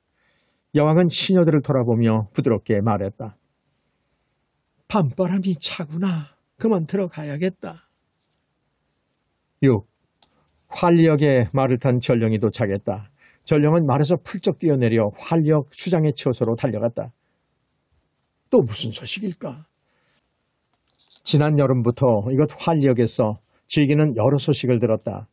백제의 침공과 대하성 함락 같은 엄청난 소식도 있었지만 기쁜 소식도 있었다. 김유신 장군이 암양주 군주로 임명되었다는 소식이었다. 조정 소식통인 사지 광덕이 겨울이 막 시작될 무렵 알려주었던 것이다. 폐하께서 장군님한테 서러볼 일대를 방어하는 책임을 다 맡기신 게야 장군님의 영향력도 그만큼 막강해졌고 말이다. 그나저나 이제 장군님이 더 바빠지시겠구나. 서라벌과 암양주를 오가셔야 할 테니. 그 일이 있은 뒤 바로 이찬 춘추공이 수행원 한 사람을 데리고 고구려로 떠났다. 이찬공이 장군한테 60일 안에 돌아오겠다고 약속을 하고 떠났다구나. 만일 이찬공이 그때까지 돌아오지 못하면 반드시 구하러 가겠다고 장군 또한 약속을 했다더라. 두 분의 오해는 정말 대단해. 에구, 나한테는 왜 그런 것이 없을꼬. 대신 폐하가 계시잖아요. 지기가 놀라듯 말하자 광덕이 지기의 어깨를 탁 쳤다. 너 이 아지를 놀리면 벌받는다. 그렇게 떠난 춘추공은 약속한 60일이 지나도 돌아오지 않았다. 다만 고구려에 들어가 있는 간자의 전갈이 왔을 뿐인데 그 사연은 이러했다. 춘추공이 협상을 하려 하자 고구려 왕은 지난날 고구려 땅이었던 중령 땅을 내놓으라고 했습니다. 춘추공은 그런 제안은 받아들일 수 없다고 거절했고 고구려 왕은 춘추공을 평양성 객관에 억류해 두었습니다. 물론 그 모든 일은 뒤에서 지휘한 사람은 연개소문입니다. 연개소문은 춘추공을 돌려보내지 않을 생각인 것 같습니다. 그 전가를 들은 여왕이 김유신 장군에게 춘추공을 구하러 가라 명했고 장군은 용사 3,000명을 모집했다. 그리고 며칠 전 김유신 장군이 이끄는 3,000명의 군사들이 서라벌을 출발하여 이곳에서 하룻밤을 묵고 북쪽으로 떠났다. 3,000의 병사로 이창공을 구해올 수 있을까요? 김유신 장군의 부대가 떠난 뒤 지기는 걱정이 돼 광덕에게 물어보았다. 고작 3,000으로 어떻게 고구려 평양성까지 쳐들어갈 수가 있겠니? 너 폐하께서 왜 김유신 장군이 출정한다는 소문을 널리 퍼뜨리게 하시는지 아냐? 왜 그러신 건데요? 고구려에 우리 신라 간자가 들어가 있듯이 신라에도 고구려 간자가 들어와 있거든. 고구려 간자가 이 소문을 들으면 분명 고구려 왕에게 알리겠지. 고구려 왕도 김유신 장군이 명성은 이미 들어서 알고 있을 테고 다른 나라의 사신을 가둬둔다는 게 사실 잘한 일은 아니거든. 그러니까 김유신 장군의 출정에 대한 보고를 받으면 이창공을 풀어줄지도 모르지. 그럼 우리는 손도 안 대고 코 푸는 격이고 그래서 일부러 소문을 퍼뜨리신 게야. 그렇군요. 지기는 부디 광덕의 말이 들어맞기를 바라면서 고개를 끄덕였다. 김유신 장군은 지기를 활력 역절이 되게 해주신 고마우신 분이었다. 장군님도 이창공과 아무 탈 없이 하루빨리 돌아왔으면 싶었다. 조금 전에 달려온 그 전령 혹시 장군님이나 이창공의 소식을 가져온 것은 아닐까? 지기가 그런 생각을 하고 있을 때 역졸 하나가 다가왔다. 지기 수장께서 찾으신다. 어서 가봐. 지기는 수장의 처소로 달려갔다. 수장이 지기를 보고 기분 좋게 웃으면서 말했다. 전령이 좋은 소식을 가져왔다. 고구려 왕이 이창공을 풀어주었다는구나. 뿐만 아니라 극진히 대접한 다음 관리에게 명하여 국경까지 호위하게 했다는구나. 김유신 장군께서는 국경에서 이창공을 만나 함께 돌아오신단다. 김유신 장군이 출정했다는 소식에 고구려 왕이 마음을 고쳐먹었나 보구나. 수장이 한바탕 웃더니 다시 말을 이었다. 전령이 달려갔으니 조정의 이 기쁜 소식이 곧 전해지겠지. 넌 지금 서라벌 이창공 댁으로 가야겠다. 김유신 장군께서 범민당에게 전하는 서찰을 내게 부탁하셨다. 장군께서는 특히 너를 지목해 내가 범민당에게 서찰을 전했으면 좋겠다고 하셨다는구나. 장군의 부탁이니 내 특별히 말을 내주겠다. 한달음에 달려가 전하여라. 예, 속히 다녀오겠습니다. 지기는 자랑스럽고 또 기분이 좋아 환하게 웃으며 힘차게 대답했다. 7. 지기는 오후 늦게 범민의 집에 도착했다. 몹시 추운 겨울날이었다.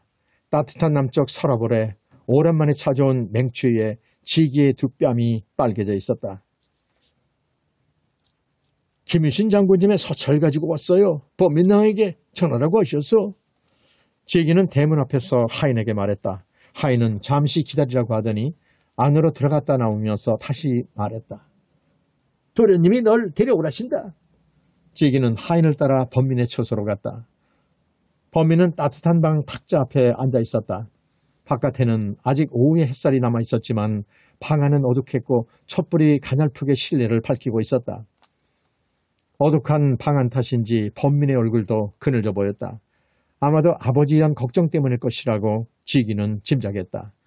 그래서 지기는 서찰을 전하면서 수장이 들려준 춘추공의 소식도 함께 전했다. 범민이 얼른 서찰을 뜯어읽었다.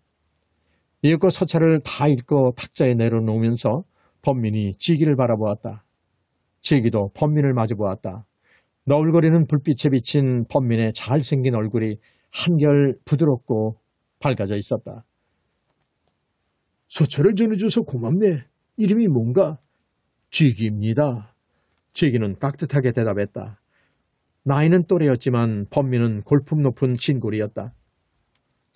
오늘 날씨가 춥더군. 잠시 몸 좀 녹이고 가게나. 거기 앉지. 지기는 범민 맞은편에 앉았다. 범민이 하인을 불러 차를 내오게 했다. 따뜻한 방에서 따끈한 차를 마시자 얼었던 몸이 조금씩 풀리는 듯 했다. 지기라고 했던가 이름이? 네. 그 이름 외숙한테 들어본 것 같군. 대당에서 훈련받을 때 장군님을 만났습니다. 지기는 지난 일을 간단하게 말하고는 마지막에 자신의 결심을 덧붙였다. 장군님은 제게 은인이나 다름없는 분입니다. 장군님이 시키시는 일이라면 뭐든 할 생각입니다. 그건 결국 우리 신라를 위한 일도 되니까요. 범민이 생각에 잠긴 얼굴로 지기를 잠시 바라보더니 문득 물었다. 자네도 신라를 위해 뭔가 큰일을 하고 싶나? 지기는 진지한 표정으로 고개를 끄덕였다. 아버지가 지기라는 이름을 지어준 깊은 뜻을 지기는 잊지 않고 있었다. 어렸을 때도 그랬지만 대당에서 훈련을 받으면서부터 더욱 그런 생각을 가졌다. 이름처럼 귀한 뜻, 큰 뜻을 가지고 큰 일을 하는 사람이 되고 싶었다. 저뿐 아니라 신라의 젊은이라면 누구나 마찬가지일 겁니다. 진골이건 평리건 간에. 지기가 다부지게 말했다. 범민이 가만히 웃음을 머금었다. 외숙께서 왜 자네를 눈여겨보셨는지 알 것 같군. 나중에 외숙께서 분명 자네를 긴히 쓰실 걸세. 지기의 두 눈에 어린 촛불의 불꽃이 순간 환하게 타올랐다. 정말 장군님께 힘이 되드릴 수가 있다면 무슨 일이든 신명을 다 바쳐 일할 것입니다. 지기의 결이 어린 말에 범민이 고개를 끄덕였다. 고맙군. 외숙을 돕는 것은 결국 내 아버지와 나를 돕는 것이나 마찬가지일세. 자네가 내 정식 낭도는 아니지만 이제부터 자네를 낭도나 다름없이 생각하겠네. 사실은 군역을 마칠 무렵 낭도가 되고 싶다는 생각을 했습니다. 실행에 옮기지는 못했지만. 그때 지기는 가진을 찾아가 낭도가 되겠다고 할 참이었다. 7년 전 영묘사 약수터에서 우연히 만났던 가진. 짧은 만남이었지만 가진은 오래 지기의 마음에 남아있었다. 대당에 들어가 훈련을 받으면서 지기는 가진이 화랑이 되었음을 알았다. 어쩐지 가진도 자신을 기억하고 있을 것 같았다. 가진을 찾아가 낭도가 되겠다고 하면 기꺼이 받아줄 것 같았다. 화랑의 낭도가 되면 20살 때까지 화랑의 지휘 아래 병사 훈련을 받는데 그동안에 공을 세우거나 재주가 있으면 낭도 조직의 여러 직책에 오를 수가 있었다. 그래 되면 화랑을 도와 나란 일을 할 수도 있고 혹 그 나이가 되도록 직책을 얻지 못하면 화랑 조직에서 나와 병부에 소속되거나 향리로 돌아가 마을 지도자가 될 수도 있었다. 남다른 뜻을 가지고 있는 평민이라면 낭도가 되는 것이 그 뜻을 이루는 가장 빠른 길이었다. 그래서 지기는 가진의 낭도가 되고 싶었던 것인데 생각만 했을 뿐 막상 여러 가지 이유에서 가진을 찾아가지는 못했다. 누구의 낭도가 되고 싶었나? 꿈꾸는 듯한 눈빛으로 촛불을 바라보고 있는 지기를 보며 범민이 물었다. 순간 지기는 당황했다. 지금 서랍에는 5 화랑이 있고 최고 화랑이 한 사람의 풍월주가 있다. 화랑들은 각각 100명에서 300명에 이르는 낭도들을 거느렸다. 그들 5 화랑 중 으뜸으로 손꼽히는 화랑이 가진과 범민인데 머지않아 둘 다 대화랑이 될 것이라 했다. 대화랑은 여러 화랑 중에서 3명을 뽑는데 대화랑이 되면 다음 풍월주가 될 자격을 얻는다. 그런 만큼 둘이 절친한 벗이 될 수도 있으련만 둘은 서로 친하지 않았다. 아니 친할 수 없었다. 조정 대신인 그들의 아버지는 서로 뜻을 달리했기 때문이었다. 서로 가까워질 수 없는 아버지들 때문인지 가진과 범민이 서로 경쟁하는 사이라는 소문도 들었다. 때문에 지기는 선뜻 범민 앞에서 가진의 이름을 말할 수가 없었다. 머뭇거리는 지기를 보며 범민이 물었다. 나는 아니었던 모양이군. 허나 이젠 내 낭도나 다름없으니 그걸로 된 거지. 안 그런가? 지기도 멋쩍게 웃으며 고개를 끄덕였다. 범민과 잠시 더 이야기를 나눈 다음 지기는 범민의 집을 나왔다. 해가 지려하고 있었다. 파란 얼음장 같은 하늘에 선연한 주홍빛 노을이 눈물겹게 아름다웠다. 따뜻한 방 안에 있다 나와서 그런지 뺨을 스쳐가는 바람이 한층 메웠지만 지기의 마음은 숯불처럼 뜨거웠다. 범민에게서 낭도나 다름없이 생각하겠다는 말을 들었고 언젠가는 범민의 외숙부인 김유신 장군을 도와 큰일을 하게 될지도 모른다. 자신이 꿈꾸던 삶이 그리 멀지 않은 곳에서 손짓하고 있는 것만 같았다. 그 손짓을 따라가기만 하면 아버지가 원했던 대로 아버지보다 더 간절하게 자신이 꿈꾸는 대로 귀한 뜻을 품고 그 뜻을 이루며 사는 사람이 될 수 있으리라. 지기는 두 눈을 빛내며 말등에 올라탔다. 말고삐를 힘껏 당겨 활력을 향해 달렸다. 내 힘으로 지키리라. 선덕이왕 12년 서기 643년 1. 새해 정월에 여왕은 신라의 특산물과 함께 사신을 당에 보냈다. 당에서는 이를 두고 신라가 박물을 바쳤다라고 했다. 박물은 지방 특산물이란 뜻인데 나라와 나라 사이에서는 작은 나라가 섬기는 큰 나라에 보내는 특산물이라는 것이다.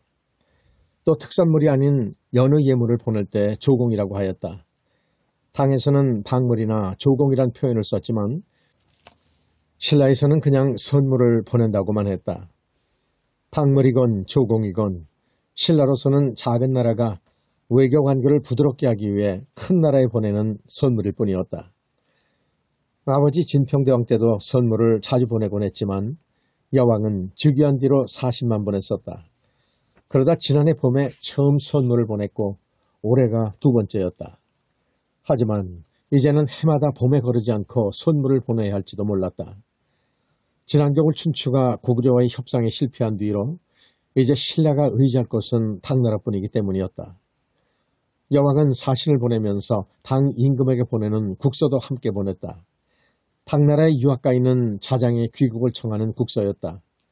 당나라에서는 그 문서를 신하가 임금에게 올리는 표문이라고 할 터였다. 외교적인 표현이 어떻든 여왕에게는 단지 국서였다. 자장은 진골 명문집안 자제로 소년 시절 화랑이었는데 일찍이 출가하여 스님이 되었다. 여왕이 즉위한 뒤 자장에게 높은 벼슬을 내렸지만 자장은 불도에만 전념하겠다며 받지 않았다. 여왕은 자장의 뜻을 이해하고 당나라로 유학을 보내주었다.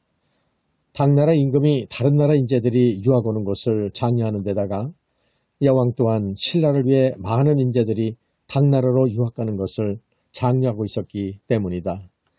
그 이후로 7년이 지났고 자장은 이제 당나라 임금도 알아주는 고승이 되어 있었다. 지난해 백제 40여 개 성을 침탈당하고 대하성마저 함락된 뒤 나라 전체가 활기를 잃고 가라앉아 있었다. 이 난국을 헤쳐나가려면 자장 같은 고승이 필요해. 자장을 당나라로 유학 보낸 것도 이런 날을 대비하기 위함이었지. 여왕의 부름을 받고 자장이 3월에 귀국했다. 자장은 여왕을 아련한 뒤 방책을 묻는 여왕에게 두 가지를 건의했다. 안으로는 불사를 크게 일으켜 왕실의 권위를 높이고 백성들을 한마음으로 뭉치게 해야 하며 밖으로는 당나라와 군사동맹을 맺어 백제와 고구려의 침략을 막아야 합니다. 우리 신라가 살아남으려면 당나라와 군사동맹을 맺어야 한다는 거 진도 잘 알고 있어. 허나 큰 나라와 군사동맹을 맺는 일이 그리 만만한 일이 아니니. 폐하, 외교란 서로에게 필요한 것을 주고받는 것이옵니다. 당나라의 군사를 빌리려면 우리도 그만한 것을 내어주어야지요. 당나라에 또 무엇을 내어주란 말이요? 폐하, 당나라는 신라가 독자적인 연호를 쓰는 것을 탈거하지 않고 있습니다. 하오니 백제나 고구려처럼 우리도 당나라 연호를 쓰고 더 나아가 관리들의 옷도 당나라 관복으로 바꿔 입으면 당나라도 신라의 진심을 믿고 확실한 우방이 되어줄 것입니다. 연호는 임금의 제의 연대에 붙이는 칭호로 황제의 나라만 쓸 수 있었다. 고구려도 광개토대왕 때만 영락이라는 연호를 썼을 뿐 백제처럼 내내 당나라의 연호를 써왔는데 오로지 신라만 버프망 때부터 독자적인 연호를 써오고 있었다. 주변의 작은 나라들을 제후의 나라쯤으로 여기는 당나라로서는 당연히 못마땅할 터였다.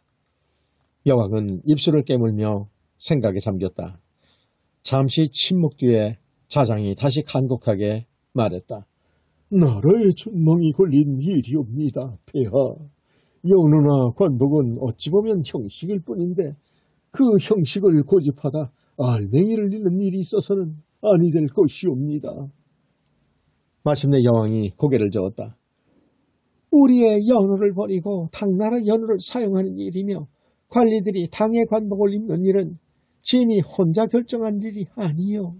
대신들과 충분히 논의하고 백성들이 납득할 수 있을 때 그때 결정할 것이요. 여왕은 신라가 독자적인 연호를 쓰는 것을 늘 자랑스럽게 생각해왔다. 즉위한 지 3년이 되던 해 여왕은 진평왕 때에 건복에 이어 여왕의 시대를 알리는 인평을 선포했고 지금까지 그 연호를 써오고 있다. 그 자랑스러운 연호와 신라의 관복을 이제 와서 포기하고 싶지는 않았다. 여왕은 연호와 관복에 관한 건의는 일단 보류한 채 불사에 대한 건의는 그대로 받아들였다. 자장은 황룡사의 구층탑을 짓자고 했다. 황룡사는 90년 전인 진흥왕 때부터 짓기 시작한 서라벌, 아니 신라에서 가장 큰 절이었다. 이제 웅장한 절의 건물들은 거의 다 완공됐고 탑을 짓는 일만 남아있었다. 이제 탑을 세워 절을 완성하면 용 그림에 눈을 그려놓은 격이니 눈을 얻은 용이 비로소 하늘로 날아오르듯 신라의 국은 또한 크게 뻗어나갈 것이옵니다. 헌데 왜 하필 9층 탑이요? 그렇게 높은 탑을 지으려면 공사하기도 까다롭고 힘이 많이 들 텐데. 신라 변방의 적국은 모두 9나라이옵니다. 고구려, 백제, 당과 회, 그리고 여진, 거란, 말갈, 오월, 탐나. 탑의 9층은 이 9나라를 상징하며 부처님의 가호로 적국의 침략을 막고자 하는 것이옵니다. 탑을 세우려면 비용도 많이 들고 많은 백성들을 부역에 동원해야 하는 등 어려움이 많을 터였다. 허나 탑을 지으면서 왕실과 조정 대신들과 백성들이 한마음 한뜻이 되어 이 난국을 헤쳐나갈 수만 있다면야. 여왕은 마음을 정하고 자장에게 대국통의 벼슬을 내린 다음 황룡사 구층탑 공사를 맡겼다. 곧 공사가 시작되었다. 일꾼만 해도 200여 명이 넘고 탑의 높이가 225층에 이르는 엄청난 대공사였다. 가을이었다. 여왕이 대신들과 회의를 하는 조원전에 서늘한 기운이 감돌았다.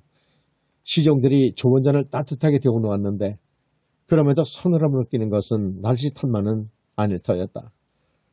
여왕은 당나라로 사신을 보내는 문제를 대신들과 의논 중이었다.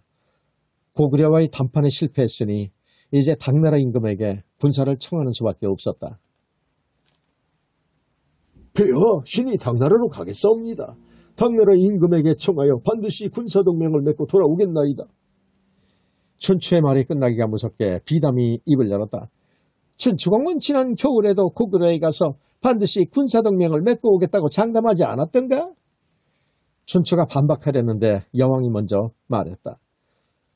공들도 알다시피 춘추공은 나라를 위해 적국 고구려에 사신으로 갔다가 2달 동안이나 붙잡혀 있었어. 그리고 천신만부 끝에 다시 신라로 돌아왔어. 김춘추는 평양성 객관에 2달 가까이 억류되어 있다가 지지를 발휘해 고구려 왕에게 중령 땅을 돌려주겠다는 거짓 약속을 하고 일단 물러났다. 그때 마침 김유신 장군이 출동했다는 간자의 보고를 받은 고구려 왕은 약속을 지킬 것으로 믿고 춘추를 보내주었다. 춘추는 국경에 닿자마자 함께 따라온 고구려 관리에게 중령 땅을 돌려줄 수 없다고 분명히 밝히고는 국경을 넘어 김유신 장군과 함께 신라로 돌아왔던 것이다. 비록 군사동맹을 맺지 못하고 돌아왔지만 짐은 춘추공이 헛일을 한 것은 아니라고 생각하오. 여왕이 춘추를 두둔하자 비담이 다시 나섰다. 신의 말뜻은 연개소문이 어떤 인물인지 제대로 파악하지도 않고 무모하게 협상을 하러 간 일이 어리석었다는 것이옵니다. 만약 그때 백제가 김유신 장군이 용사 3천을 이끌고 국경까지 간 사실을 알고 서쪽 변경 성을 공격했다면 우린 또다시 성을 빼앗겼을 것이옵니다.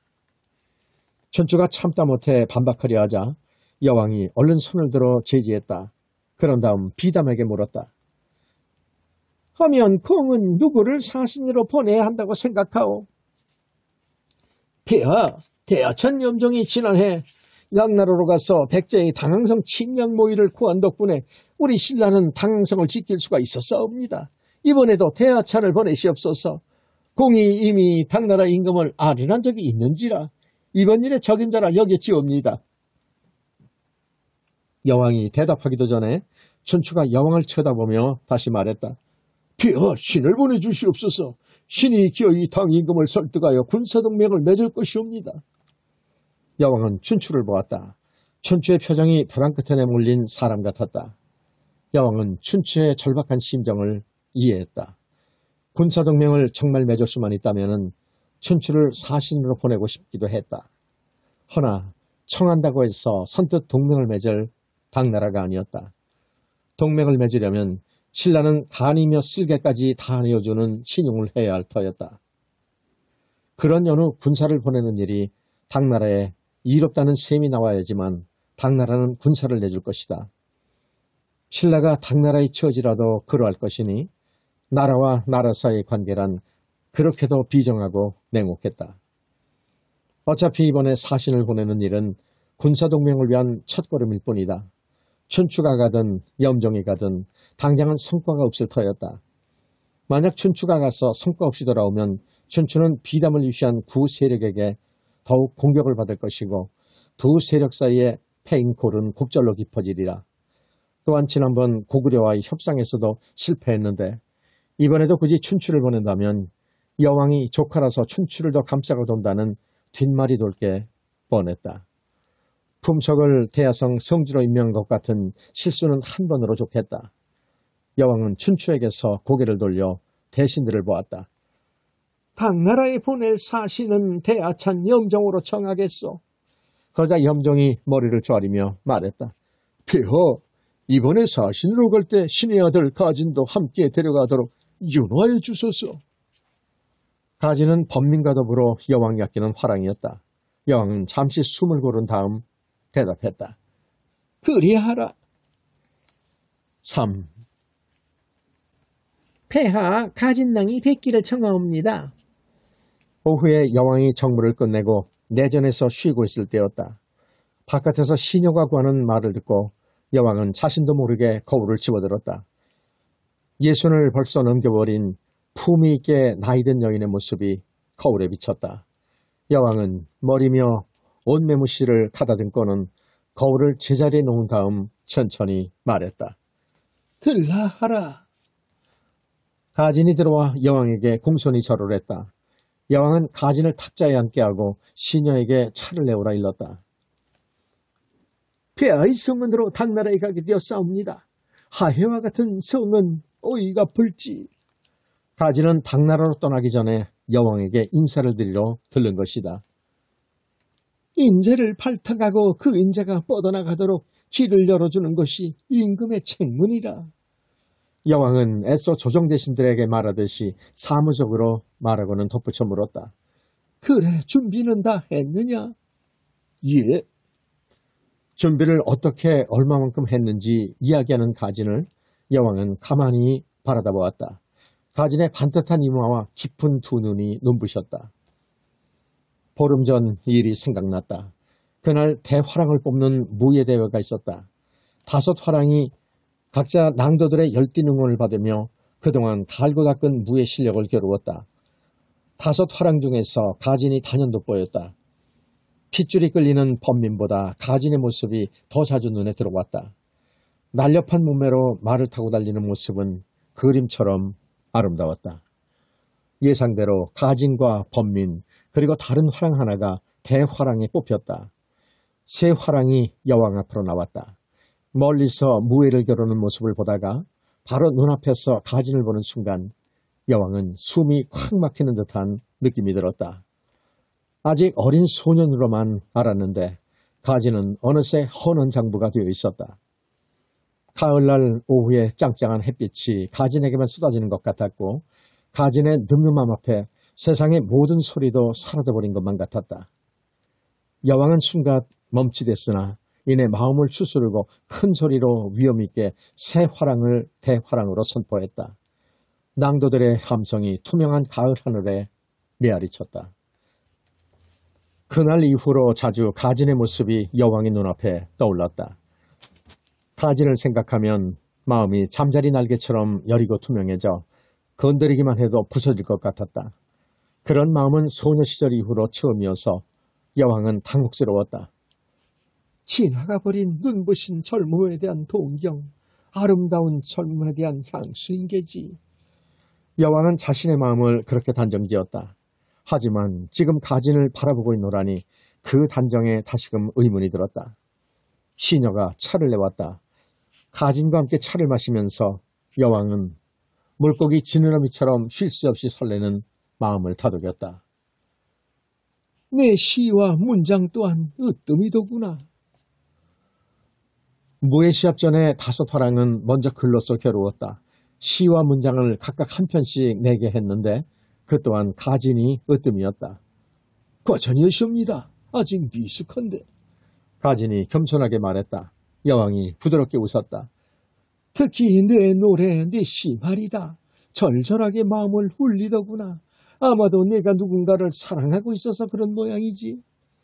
자신의 입 밖으로 나온 사랑이란 말이 돌연 비수처럼 여왕의 마음을 확 찔렀다.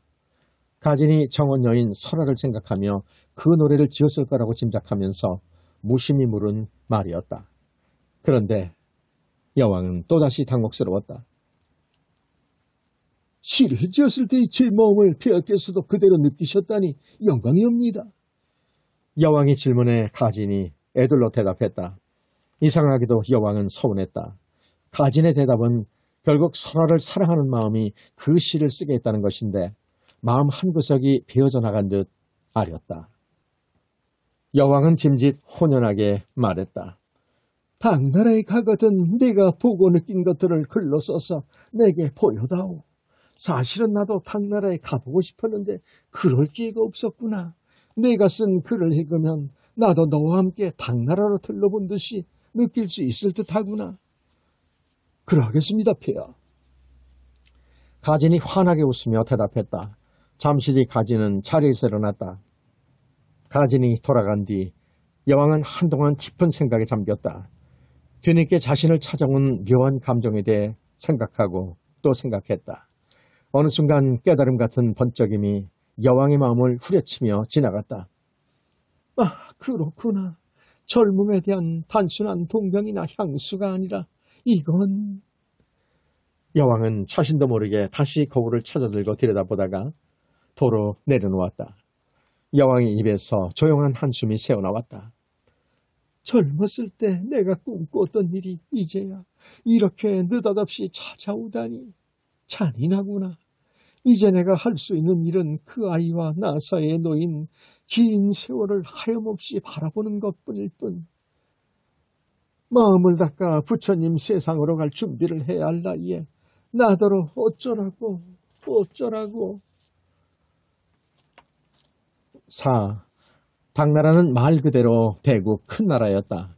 당항성에서 배를 타고 바다를 건너 산동 땅에 닿은 뒤부터 가진은 눈과 마음을 활짝 열고 당나라의 모든 것을 마음에 새겨두려 했었다. 너러와 너라 사이에 영원한 동맹은 없는 법이다. 그동안 백제와 고구려가 그랬듯이 오늘의 동맹국이 내일은 적국이 될 수도 있다. 더구나 당나라는 주변 나라를 조공이나 바치는 지우의 나라점으로 생각하는 큰 나라다. 그럴 만한 힘만 있다면 주변 모든 나라를 집어삼키고 말 게다. 그러니 내 나라를 제대로 지키며 살아가려면 동맹국이건 적국이건 이웃 나라에 대해서 잘 알고 있어야 하느니. 처음 보는 당나라의 풍물을 신기한 듯 바라보는 가진에게 아버지가 힘주어 말했다.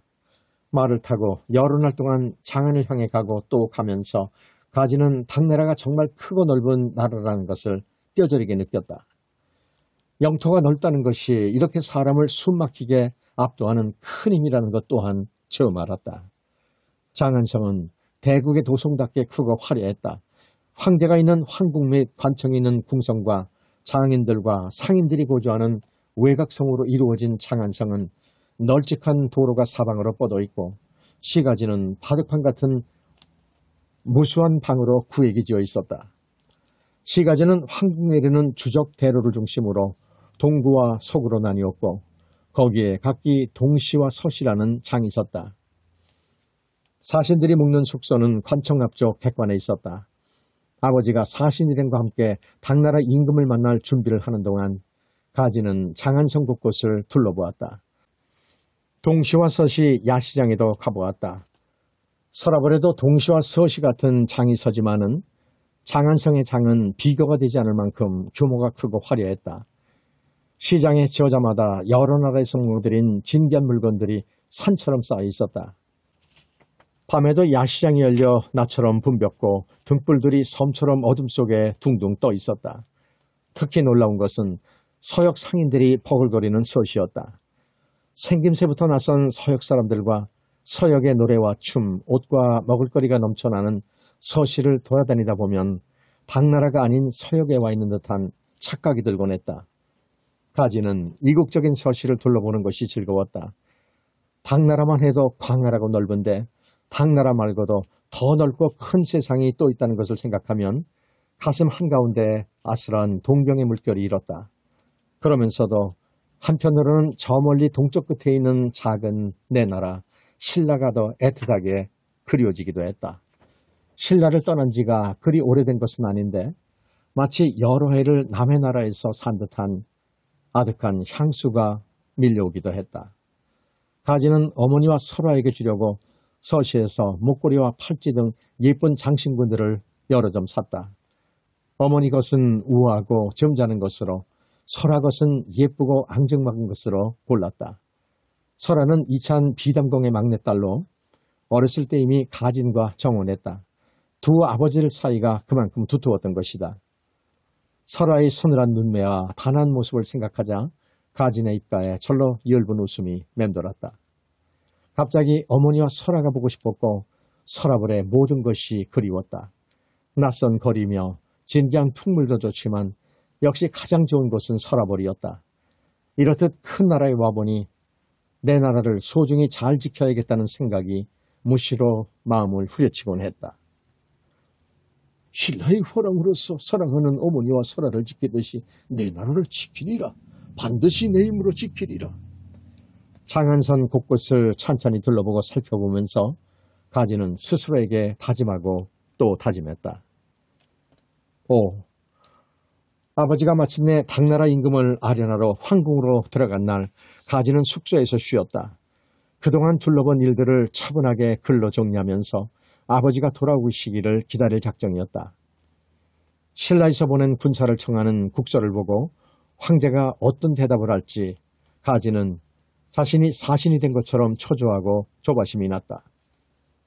부디 좋은 결과가 있어야 할 텐데. 가지는 조바심을 잊으려고 당나라에서 보고 들었던 여러 일들을 떠올리며 붓을 들었다. 여왕께 보여드리기로 약속했으니 자신이 보고 느낀 대로 여왕 또한 생생하게 느낄 수 있도록 잘 쓰고 싶었다. 이윽고 생각을 가다듬어 글을 쓰기 시작했다. 한동안 가지는 글 쓰는 일에 몰두하여 시간이 흐르는 것도 몰랐다. 문득 방 밖에서 인기척이 났다. 가지는 붓을 놓고 일어섰다. 아버지였다. 가지는 얼른 탁자 위를 치우고 뜰로 내려가 아버지를 맞았다. 가을빛이 눈물처럼 번져가는 뜰에 서 있는 아버지의 얼굴에 단풍 같은 그늘이 내려앉아 있었다. 황제를 아련하신 일은 어찌 되었습니까? 가진이 물었다. 아버지는 아무 대답도 않고 방으로 들어갔다. 가진도 따라 들어가 아버지와 탁자에 마주 앉았다. 다른 두 분은? 가진이 조심스럽게 입을 떼었다. 당나라에 와 있는 신라 사람들을 만나기로 약속이 돼 있어서 그리 갔다. 황제가 뭐라 답했는지요? 아버지가 이맛살을 찌푸렸다. 황제의 답이 심히 불쾌했음을 가지는 짐작할 수 있었다. 황제가 세 가지 대책을 내놓았다. 첫 번째 대책이란 것이 황제가 변방의 군사를 조금 내고 거란과 말가를 합쳐 곧바로 요동으로 들어가는 것이라 하더구나. 황제는 그리하면 신라는 저절로 고구려와 백제의 침공에서 벗어나 1년 동안은 안전할 수 있을 것이라고 했다. 그러나 그 뒤에 이어지는 군사가 없는 것을 알면 백제와 고구려가 도리어 침략과 모욕을 함부로 할 것이니 결국 당나라까지 소란스러워질 것이라고 황제는 덧붙였다. 그러나 만한 대책이군요. 우리를 있으나 마나한 사신으로 본 게야. 아버지의 목소리에 노기가 어렸다. 두 번째는 어떤 대책인지요? 두 번째 대책은 더욱 우스꽝스럽더구나. 우리에게 수천 개의 옷과 붉은 길을 내줄 테니 고구려나 백제가 쳐들어오면 그것들을 세워 벌려놓으라고 하더구나. 적들이 그걸 보고 당나라 군사인 줄 알고 반드시 달아날 거라고 하면서 말이다. 가진이 입술을 깨물었다. 어린아이 장난도 아니고 어찌 큰 나라의 황제가 사신을 상대로 그런 어처구니 없는 대책을 내어놓는단 말인가. 군사동맹을 맺기가 쉽지 않은 줄을 알고 있었지만 아무래도 황제가 작은 나라라 하여 신라 사신들을 조롱한 듯한 느낌마저 들었다. 하면 세 번째 대책은 무엇입니까? 세 번째 대책은 입에 굴리고 싶지도 않구나. 아버지는 말을 끊고 방 저편을 바라보았다. 아버지의 표정이 날카롭게 벼린 칼날 같았다. 가지는 묵묵히 아버지가 말문을 열기만을 기다렸다.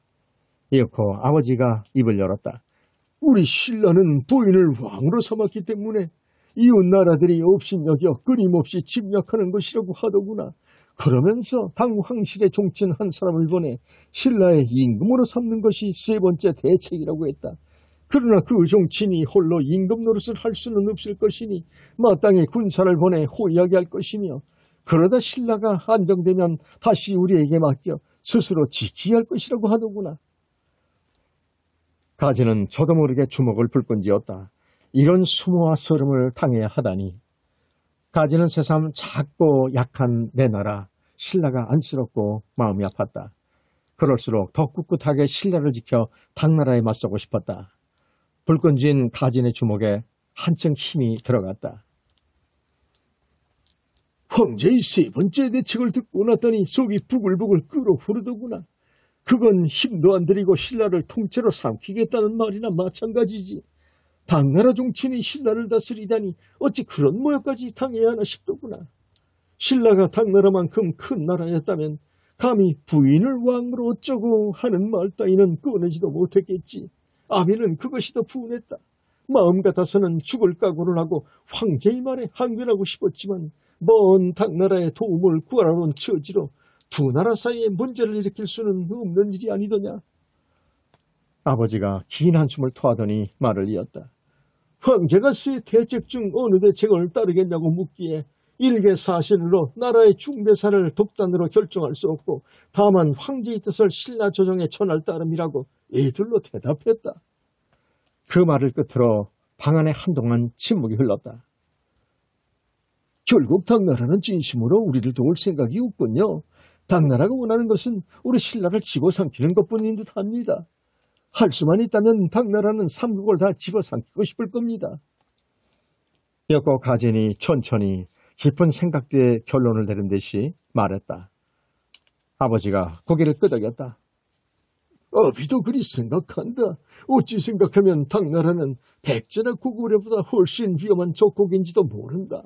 백제나 고구려에게 뺏긴 땅은 언제든 되찾을 희망이라도 있지만 만에 하나 신라가 당나라에게 먹힌다면 신라라는 나라는 아예 세상에서 없어지고 말 테니까. 그나마 다행인 것은 당나라가 고구려나 백제와는 달리 신라에서 멀리 떨어져 있다는 점이겠지. 가지는 아버지의 말에 조용히 귀를 기울였다. 서러버려 있을 때도 나라를 위해 큰일을 하는 화랑으로 살아야 한다는 각오는 늘 하고 있었지만 당나라에 와서 업신여금을 당하는 작은 나라의 피해를 몸소 느껴보니 그 각오가 뼈에 사무쳐왔다. 춘추공이 아니고 내가 사신으로 와서 정말 다행이다. 춘추공은 급한 마음에 어떤 대가를 치르더라도 당나라의 군사를 얻으려 할 테니 말이다. 신라로 돌아가면 당나라에 의지할 것이 아니라 먼저 안으로 우리 힘을 기르자고 폐하께 추청드려야겠다. 당나라에 전적으로 의지하는 방책으로는 내 나라를 온전하게 지킬 수가 없다. 춘추공 일파가 반대를 하겠지만 비담공과 우리 쪽 대신들이 적극 찬동할 것이니 조금 더디건지고 돌아가는 한이 있어도 우리 힘으로 백제와 고구려를 물리치고 삼한 통일을 이루어야 한다. 저와 제 낭도들 또한 아버지의 뜻에 따를 것이옵니다. 이 한 목숨 바쳐 내 나라는 내 힘으로 지킬 것이옵니다. 당나라 땅을 밟으면서부터 내내 가슴속에 맴돌던 말을 입 밖에 내어놓는 순간 가진의 눈앞에 불현듯 도성 서라벌이 떠올랐다. 장안성만큼 크고 화려하지는 않아도 서라벌 또한 그에 못지않게 아름답고 구획이 잘된 도성이었고 장안성의 동시와 서시처럼 서라벌 저작거리도 활기찼다. 얼른 서라벌로 돌아가고 싶었다. 그리운 화랑벗들이며 낭도들, 위엄있고 아름다운 여왕의 모습도 떠올랐다. 그리고 언제나 겨울 화로처럼 따뜻한 어머니와 설화의 고운 얼굴도 눈에 밟혔다. 설화, 눈꼬닥이. 가지는 가끔 설화를 신라 말 그대로 풀이하여 눈꼬닥이라고 부르곤 했다. 눈꽃처럼 차가운 듯하면서도 가슴에 언제나 포근한 그리움으로 소복소복 쌓이는 설화. 신라를 지키는 것은 곧 아리따운 설화를 지키는 일이다. 가슴에 켜켜이 쌓아가는 그리움에 가만히 몸을 떨면서 가지는 그렇게 생각했다.